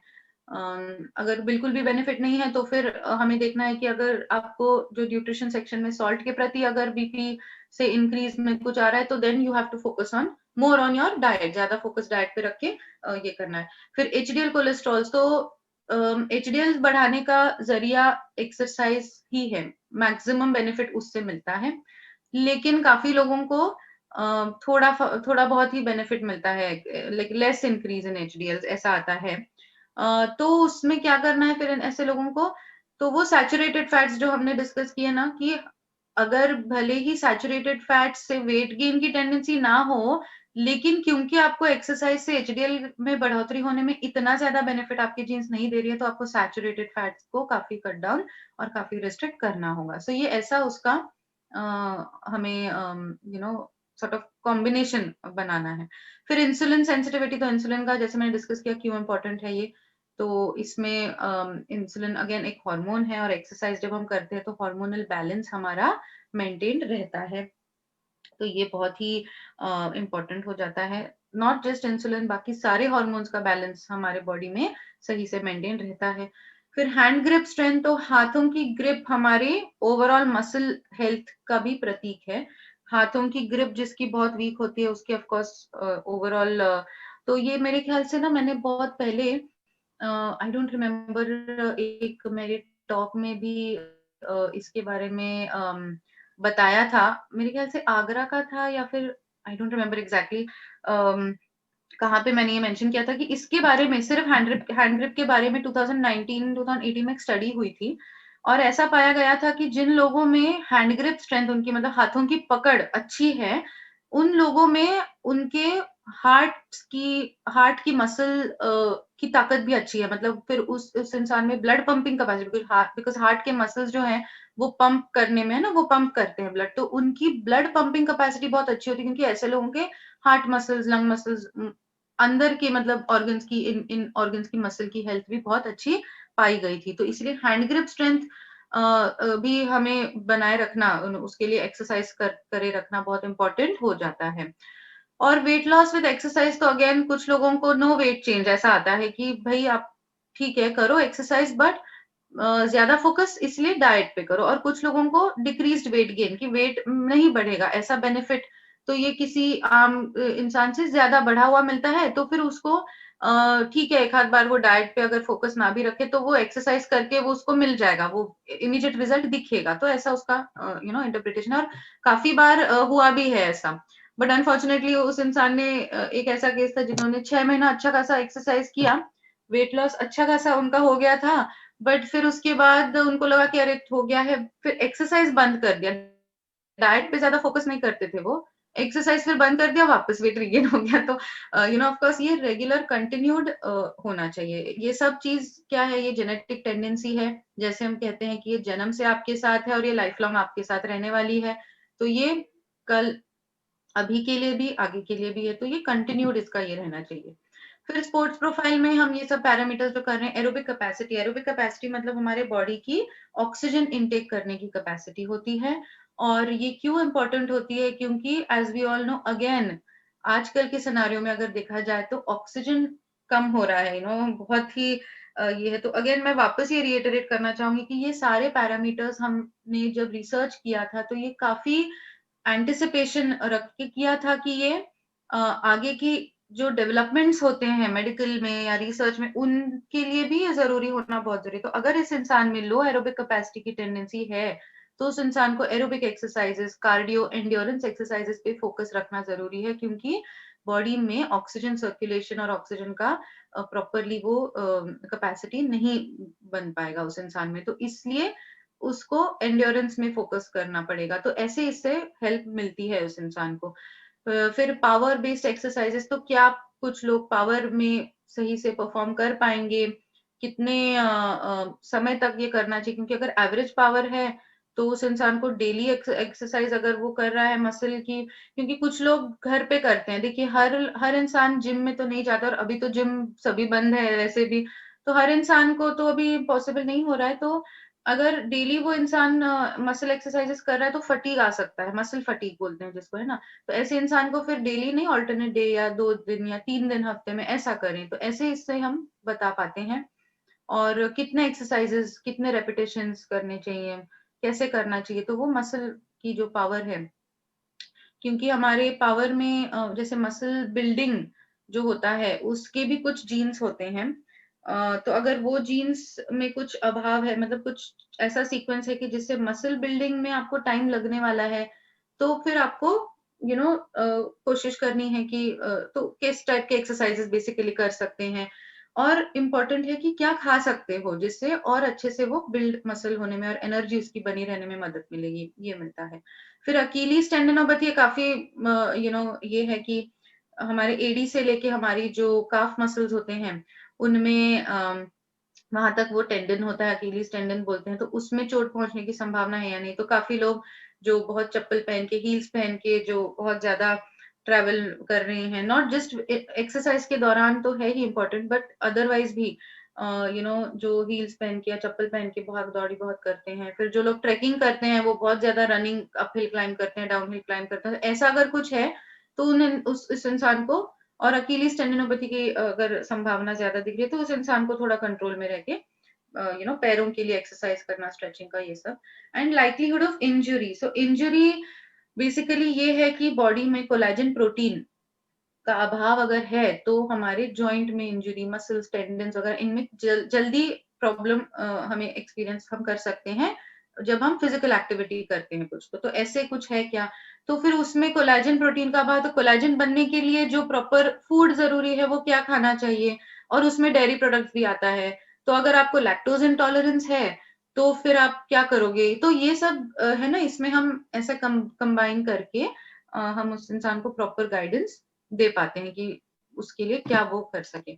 और finally post exercise recovery, again exercise होने के बाद जो रिकवरी के लिए जरूरी है, तो एक तो कोलेजन प्रोटीन हो गया, जो हमारी ताकत गंवाते हैं हम व्यायाम करके, उसमें कोलेजन प्रोटीन तो हो ही गया। फिर पानी पीना, फिर कार्ब्स कितना कैसे खाइएगा, तो इन सब चीजों का इसमें ये होता है। फिर स्ट्रेचिंग करना है पोस्ट वर्कआउट, कितने टाइम कर सकते हो, और स्लीप जो है, अगर उस इंसान की स्लीप पैटर्न अच्छी नहीं, काफी बार लोगों ने ऐसा भी बताया है कि एक्सरसाइज करते हैं लेकिन फिर भी थकान ही रहती है, क्योंकि उस इंसान की नींद ही पूरी नहीं होती है, 7 से 8 घंटा तो कम से कम इम्पोर्टेंट है। तो ये फिर इसीलिए तो काउंसलिंग के दौरान वही है कि जो क्लिनिकल हिस्ट्री और अभी का लाइफस्टाइल हिस्ट्री ले रहे हैं वो इसीलिए इम्पोर्टेंट है कि वो हम आपको बता सकें कि आप अभी क्या कर रहे हो, आपके जेनेटिक्स में ये टेंडेंसी आई है तो देखो आपको ये अभी करना जरूरी है, ऐसे मॉडिफिकेशन। तो इन सब चीजों में ये मदद मिलती है। फिर मोटिवेशन है एक्सरसाइज का, तो बहुत अगर हाई मोटिवेशन, हाईली मोटिवेटेड है इंसान बट एक्सरसाइज ही नहीं कर रहा है, तो उसको 15 मिनट 20 मिनट से चालू करो, ऐसा हम बोलते हैं कि एटलीस्ट, फिर वो ऑटोमेटिकली उस इंसान का मोटिवेशन आने लगेगा और वो टाइम उसका ऑटोमेटिकली बढ़ने लगेगा। क्योंकि और जिस इंसान को लो मोटिवेशन है उस इंसान को बोलते हैं कि आप ऐसे आप ऐसे एक्सरसाइजेस करो जो बोर नहीं करते आपको बेसिकली, जैसे मे बी जुम्बा कर लिया, या जस्ट एक 10 मिनट कोई भी गाना लगा के डांस कर लो या वट एवर। तो ऐसा थोड़ा सा इसमें हम उस इंसान को मोटिवेट कर सकते हैं। फिर पेन रिस्पॉन्स जो है, पेन के प्रति, दर्द के प्रति संवेदनशीलता अगर उस इंसान की कम है तो वो किस प्रकार से वो बढ़ाने में क्या चीजें कर सकता है। उसमें एक्सरसाइज के बाद स्ट्रेचिंग इम्पोर्टेंट तो है ही, लेकिन डाइट में भी कुछ चीजें हैं, तो इनको हम, तो पेन कैसे होता है, पेन मतलब क्या होता है कि बॉडी में इंटरनली ना सूजन हो रही है, इन्फ्लेमेशन बोलते हैं, वो हो रही है। तो ये इन्फ्लेमेशन प्रिवेंट करने के लिए वो इंसान क्या कर सकता है in terms of physical activity, physical exercise, और इन टर्म्स ऑफ डाइट भी। तो देखिए एक्सरसाइज का तो बता ही रहे हैं कि बट हर एक पैरामीटर के साथ हम न्यूट्रिशन के बारे में भी बात कर रहे हैं कि तो ये रिस्पॉन्स टू पेन के में जब हम बताते हैं एंटी इन्फ्लेमेटरी फूड्स जैसे हल्दी हो गया या फिर एंटीऑक्सीडेंट्स जो हो गए है ना, विटामिन सी हो गया, तो ये ऐसे उसके जो स्रोत हैं खाने के वो खाने जरूरी हैं उस इंसान को। तो और स्ट्रेचिंग वगैरह, तो ये सब इसमें हम बताते हैं ताकि पेन टॉलरेंस उस इंसान का बढ़ सके। और फाइनली हैबिट्स जो है इसमें अगेन तो आई थिंक कल परसों ही एक काउंसलिंग में कर रही थी, माइनर की थी, उनकी मदर की को काउंसलिंग कर रही थी, तो वो बोलती है उनमें उनकी मतलब बच्ची थी, वो उनको कैफे अल्कोहल और निकोटीन डिपेंडेंस की हाई रिस्क आ गई थी। तो वो बोलती अरे ये कैसे हो सकता है, वो तो अभी सिर्फ 12 साल की है यू नो। तो अगेन ये सिर्फ एक जेनेटिक टेंडेंसी है, इसका वैसे ही इंटरप्रिटेशन है जैसे बाकी के हमारे जेनेटिक टेंडेंसीज के बारे में हम बोलते आ रहे हैं, वैसा ही है। इसका मतलब ये नहीं है कि आपका बच्चा आगे जाके अल्कोहलिक और निकोटीन एडिक्ट बनेगा, ऐसा इसका बिल्कुल भी मतलब नहीं होता है। इसका ये मतलब है जैसे यहाँ पे लिखा है कि अल्कोहल का की जो चयापचय की प्रक्रिया है वो इस इंसान में इतनी तेजी से होती है कि उसको जो अल्कोहल के साइड इफेक्ट्स होते हैं मोस्टली वो जो है ज्यादा एक्सपीरियंस मतलब जल्दी उनका असर नहीं दिखता है, तो इसलिए ड्रिंकिंग पे कंट्रोल नहीं रहता है ऐसे इंसान का, ओवर ड्रिंकिंग हो सकती है।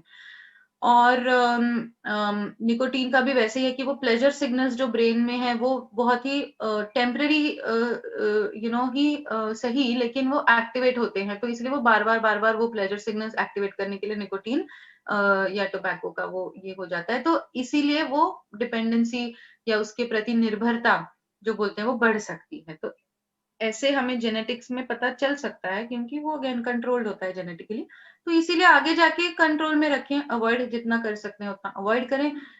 जो लेते हैं ऑलरेडी उनको फ्रीक्वेंसी या जो भी है वो भी कम करने में वो हम फिर ऑफ कोर्स गाइडेंस दे सकते हैं।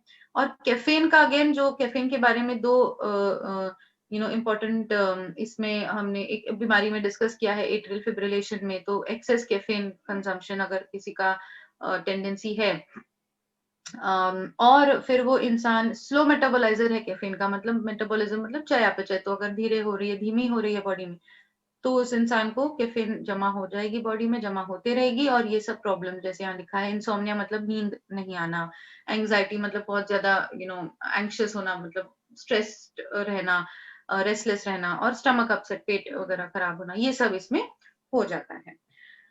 तो ऑफ कोर्स ये जस्ट क्विकली, तो ये सब हमारा ऑफ कोर्स ये डीएनए वाइज रहा इसका ये। तो बेसिकली इस टेस्ट के जो डायरेक्ट टू कंज्यूमर टेस्ट है उसके बेनिफिट्स क्या होते हैं, ऑफ कोर्स अवेयरनेस बता रहा है लाइफस्टाइल जेनेटिक डिजीजेस के बारे में जो बहुत आज के डेट में इंपॉर्टेंट है, हेल्थ और बाकी के ट्रेड्स के बारे में जो हमने सब देखे, और प्रोएक्टिव होने के लिए उस इंसान को वो मोटिवेट करता है। ऑफ कोर्स ये सब जनरल अभी इंश्योरेंस वगैरह का तो हमारे इंडिया में इतना नहीं है, लेकिन ये भी एक्चुअली बिकॉज हम जेनेटिक्स फील्ड में हैं तो ये जानना जरूरी है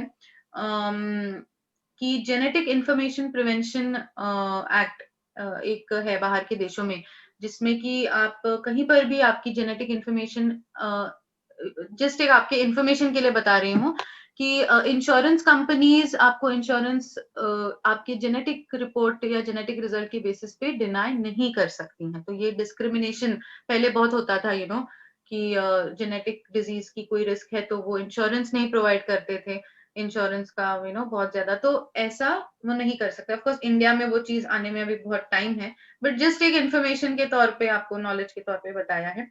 इतना ज्यादा एक्सपेंसिव ये टेस्ट नहीं है, मे बी सुनने में यकीन नहीं होगा लेकिन डेफिनेटली ये एक्चुअली एक्सपेंसिव नहीं है टेस्ट। जब जेनेटिक टेस्टिंग स्टार्ट हुआ था, मुझे याद है मैं जब टाटा में थी, जब जेनेटिक टेस्टिंग स्टार्ट हुआ था तो लोग 2 लाख रुपए की टेस्टिंग करते थे, 2 lakh rupees, and I am not kidding. और उस टाइम पे वो टेस्ट यूएस जाती थी, तो यूएस में मिरियड जेनेटिक्स करके एक कंपनी है, वो गोल्ड स्टैंडर्ड मतलब वो एक सॉर्ट ऑफ पायनियर है जेनेटिक टेस्टिंग के लिए, वहां पे सैंपल जाते थे लोगों के, तो जो अफोर्ड कर सकते थे, फिर वो 2 लाख से कम होके 1-2.5 लाख पे हो गई, फिर वो कम होके फिर भी मेरे ख्याल से अभी कुछ 200 या $400 की है अभी भी फिर भी, लेकिन इंडिया में जो हम दे रहे हैं कॉस्ट कंज्यूमर जीनोमिक्स के लिए, वो भी बहुत ही मतलब it is at par with the competitive this thing. तो ये काफी रीजनेबल है एक्चुअली, क्योंकि जेनेटिक टेस्ट बहुत ही महीन जांच है, बहुत ही डिफिकल्ट वैसे देखा जाए तो। It is a very difficult बोलने से ज्यादा बहुत ही ज्यादा यू नो जैसे मैंने कहा, इट इज अ महीन जांच बेस, बहुत ज्यादा महीन है वो, बहुत ज्यादा उसमें ये लगता है स्पेसिफिसिटी, और ये बहुत फोकस से उसको करना पड़ता है, नॉर्मल ब्लड टेस्ट के जैसा नहीं है ये। फिर ये नॉन इन्वेजिव है, मतलब ज्यादा सुई वगैरह डाल के ब्लड, ऑफ कोर्स कुछ केसेस में ब्लड निकालने की जरूरत पड़ती है फॉर डीएनए एनालिसिस। हमने भी कुछ केसेस में ब्लड सैंपल लिया है, लेकिन मैक्सिमम टाइम पे सलाइवा ही दिया है ना, तो वो भी काफी ये है, घर बैठे करते हैं। डेटाबेस काफी लार्ज यहाँ पे, और इंडस में एक एक्चुअली कोई भी कंपनी में इतना ज्यादा डेटाबेस, बिकॉज जब भी हम जेनेटिक्स कर रहे हैं या कोई भी रिसर्च करते हैं, मेडिकल हो या किसी भी चीज का है ना, अभी आप भी अलग अलग फील्ड से हैं, अलग अलग फील्ड में कुछ अगर लोग काम कर रहे हैं, तो कुछ भी अगर आपको करना है तो उसके लिए बैकिंग जो डेटा है वो बहुत इंपॉर्टेंट होता है ना, कि आगे का, कि इसके बेसिस पे अभी ओके आगे का वो हम पता कर सकें। तो इंडस के पास जितना इस कंज्यूमर जीनोमिक्स का जो डेटाबेस जमा हुआ है, उतना किसी भी कंपनी के पास नहीं है आज की डेट में। और ये प्योरली इंडियन एथनिसिटी का ही डेटा है, और इसका इम्पोर्टेंस समझिए दोस्तों, क्योंकि ग्लोबल रिसर्च होता है, बाहर जो के देशों के लोगों में जो रिसर्च हुआ है वो हम आजकल यहाँ पे यूज करते हैं, और काफी बार वो पूरा ठोस वो नहीं मिल पाता है हमें कुछ रिसर्च, बट इंडस के पास इंडस वालों का और इंडियन डेटाबेस है, ये बहुत ही इंपॉर्टेंट है। फिर इसके कुछ लिमिटेशंस हैं इस टेस्ट की, ऑफ कोर्स ये लिमिटेशंस जस्ट कि क्योंकि हम जेनेटिक टेस्टिंग या कोई भी प्रोडक्ट के हमें बेनिफिट्स और लिमिटेशंस दोनों मालूम होना जरूरी है।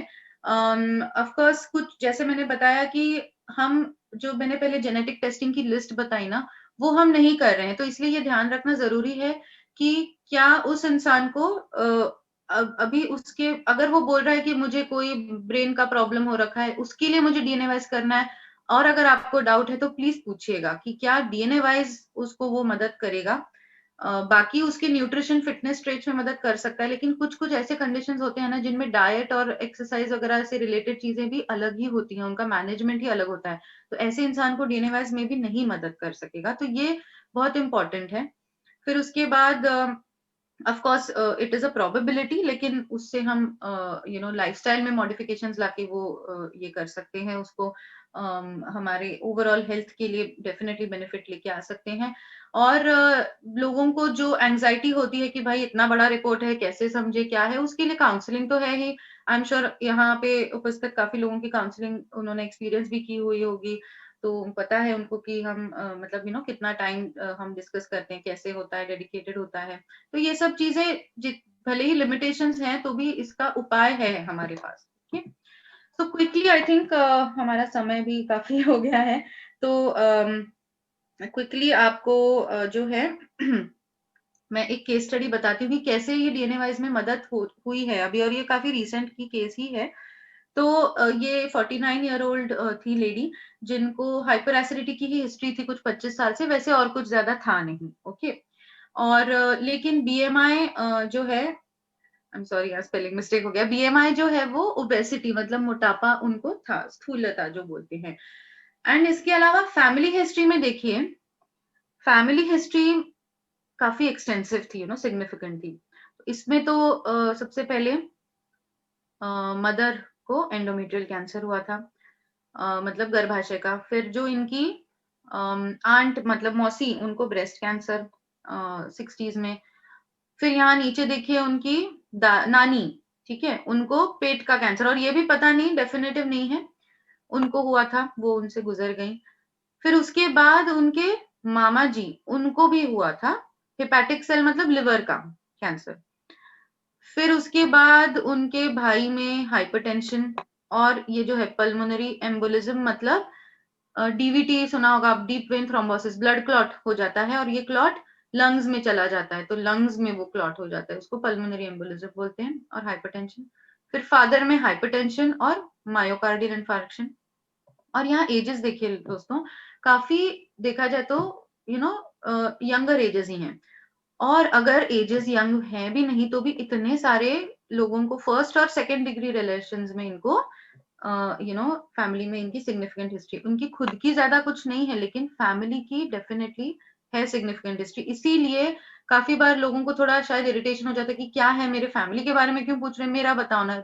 ये बहुत इंपॉर्टेंट है फैमिली के बारे में जानना। और इनके कंफर्मेशन देखिए क्या है, इनको डीएनए वाइज में एंडोमेट्रियल कैंसर के लिए इंक्रीज रिस्क दिखी, और इनकी मम्मी को कौन सा हुआ था, एंडोमेट्रियल कैंसर हुआ था। ठीक है, तो इसकी वजह से इनको क्या जरूरी है करना, ऑफ कोर्स इसका मतलब ये नहीं है कि इनको कैंसर होगा, एंडोमेट्रियल कैंसर, लेकिन रिस्क तो है, ऊपर से फैमिली हिस्ट्री है इनको, और बाकी भी कैंसर्स की फैमिली हिस्ट्री है, ब्रेस्ट की हो गई, पेट की। अब ये पेट मतलब पता नहीं कि एंडोमेट्रियम है, ओवरी है, क्या है, स्टमक है, और फिर ये लिवर कैंसर। तो इसके लिए क्या इनको सजेस्ट करना है कि एक जेनेटिक काउंसलर, या फिर उनकी मम्मी अभी भी जीवित है, मतलब वो ट्रीटेड, उनका हो गया है ट्रीटमेंट सब एंडोमेट्रियम का, क्योंकि उनका अर्ली डिटेक्ट हो गया था। तो इनको उनके ऑन्कोलॉजिस्ट के लिए हेरिडिटरी कैंसर असेसमेंट के लिए ये बहुत जरूरी है, क्योंकि डीएनए वाइज में भी तुरंत पता चल गया ना एंडोमेट्रियल कैंसर की रिस्क आ गई। तो ये बहुत ही हाईली क्या बोलते हैं, स्ट्रांगली सजेस्टेड केस है कि तुरंत वो जाए, और इन्होंने बिल्कुल भी गायनेक चेकअप या कुछ भी नहीं कराया था अभी तक।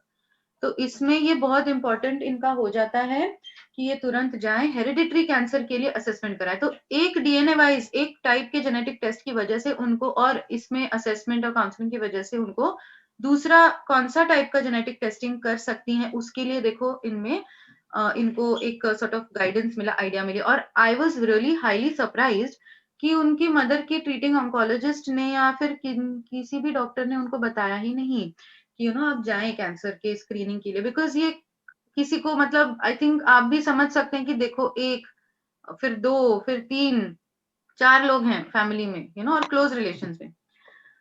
उसके बाद तो यहाँ पे देखिए, यहाँ पे 0.8 मतलब इंक्रीज रिस्क है। तो ये जैसे हर तरह से हमने दर्शाया है ना इसमें, 0.0 मतलब general population risk, greater than 0 तो 0.8 हो गया। फिर यहाँ देखिए स्ट्रोक भी है, तो हाइपरटेंशन एक रिस्क फैक्टर है स्ट्रोक का, तो उसके लिए भी उनको बताया गया कि हाइपरटेंशन की फैमिली हिस्ट्री है, और आपको इनको हाइपरटेंशन की टिपिकल रिस्क आई थी, normally general population risk I थी, लेकिन इनको ओबेसिटी थी जो हाइपरटेंशन का एक कारण बन सकती है, और फिर स्ट्रोक आगे जाके। तो इसके लिए इनको ये पता चला कि कैसे ये करना है, रिस्क है। फिर उसके बाद क्रॉन्स डिजीज, तो माइनस मतलब लो रिस्क, ओके, माइनस का मतलब होता है नेगेटिव नंबर का मतलब है लो रिस्क। फिर एक और चीज इसमें यहाँ पे पाई गई, coeliac disease, okay, 1.4 increase risk है। और इन्होंने क्या बताया था, हाइपर एसिडिटी है इनको, इतने सालों से है, ठीक है, पता ही नहीं चल रहा था किस वजह से, किस वजह से। तो मैंने इनसे पूछा कि ओके, गेहूं की चीजें, बोलते हाँ चपाती वगैरह तो खाती हूँ, उनसे तो कुछ नहीं होता है मुझे, लेकिन। तो फिर मैंने बोला नहीं, आपको एक सीलियाक डिजीज की इंक्रीज रिस्क दिख रही है, ग्लूटेन का आपको प्रोबेबली, क्योंकि इतने सालों से है, डाइजेस्टिव इशू हो रहा है बार बार, तो कहीं तो प्रॉब्लम है। और उन्होंने फिर बताया, हाँ हाँ मैडम, मेरे को ना डॉक्टर ने बोला था कि आंत में सूजन हो गई है मेरे। मैंने बोला ऑफ कोर्स, इतना हाइपर एसिडिटी कॉन्स्टेंटली है तो होगी ही सूजन। तो फिर उनको बताया कि इमीडिएट गैस्ट्रोएंटेरोल, बिकॉज वो जस्ट सेल्फ मेडिकेशन और यही सब करती थी, पैंडी लेना या ये लेना वो लेना, ऐसे ही करती थी। तो देखो इससे उनको अभी पता चला कि नहीं, तुरंत जाना है। और उनको मैंने बोला कि आप कुछ हफ्तों के लिए ये ग्लूटेन युक्त जो चीजें हैं वो बंद करिएगा, जो जवार की रोटी, रागी की रोटी, ऐसा कोशिश करो खाने की, और देखो फर्क पड़ रहा है तो वो आई एम होपिंग कि उन्होंने स्टार्ट किया होगा, क्योंकि जस्ट रिसेंट में ही हुई। एंड फाइनली उनको एक्सरसाइज में ना कंप्लेंट करती थी वो, कि बहुत ज्यादा मतलब थकान ही हो जाती है, और ज्यादातर वो जैसे सिंपल सूर्य नमस्कार हो गया, या थोड़ा सा जैसे वो बोलती, उन्होंने बताया था कि दीवार पे खड़े रह के वो पुशअप्स वगैरह ट्राई किया है, या फिर स्टेयर्स चढ़ना उतरना ये ट्राई किया है, लेकिन किसी चीज का फायदा ही नहीं, उनको किसी चीज से ऐसा लगता ही नहीं था कि कुछ हो रहा है, थकान ही महसूस होती थी।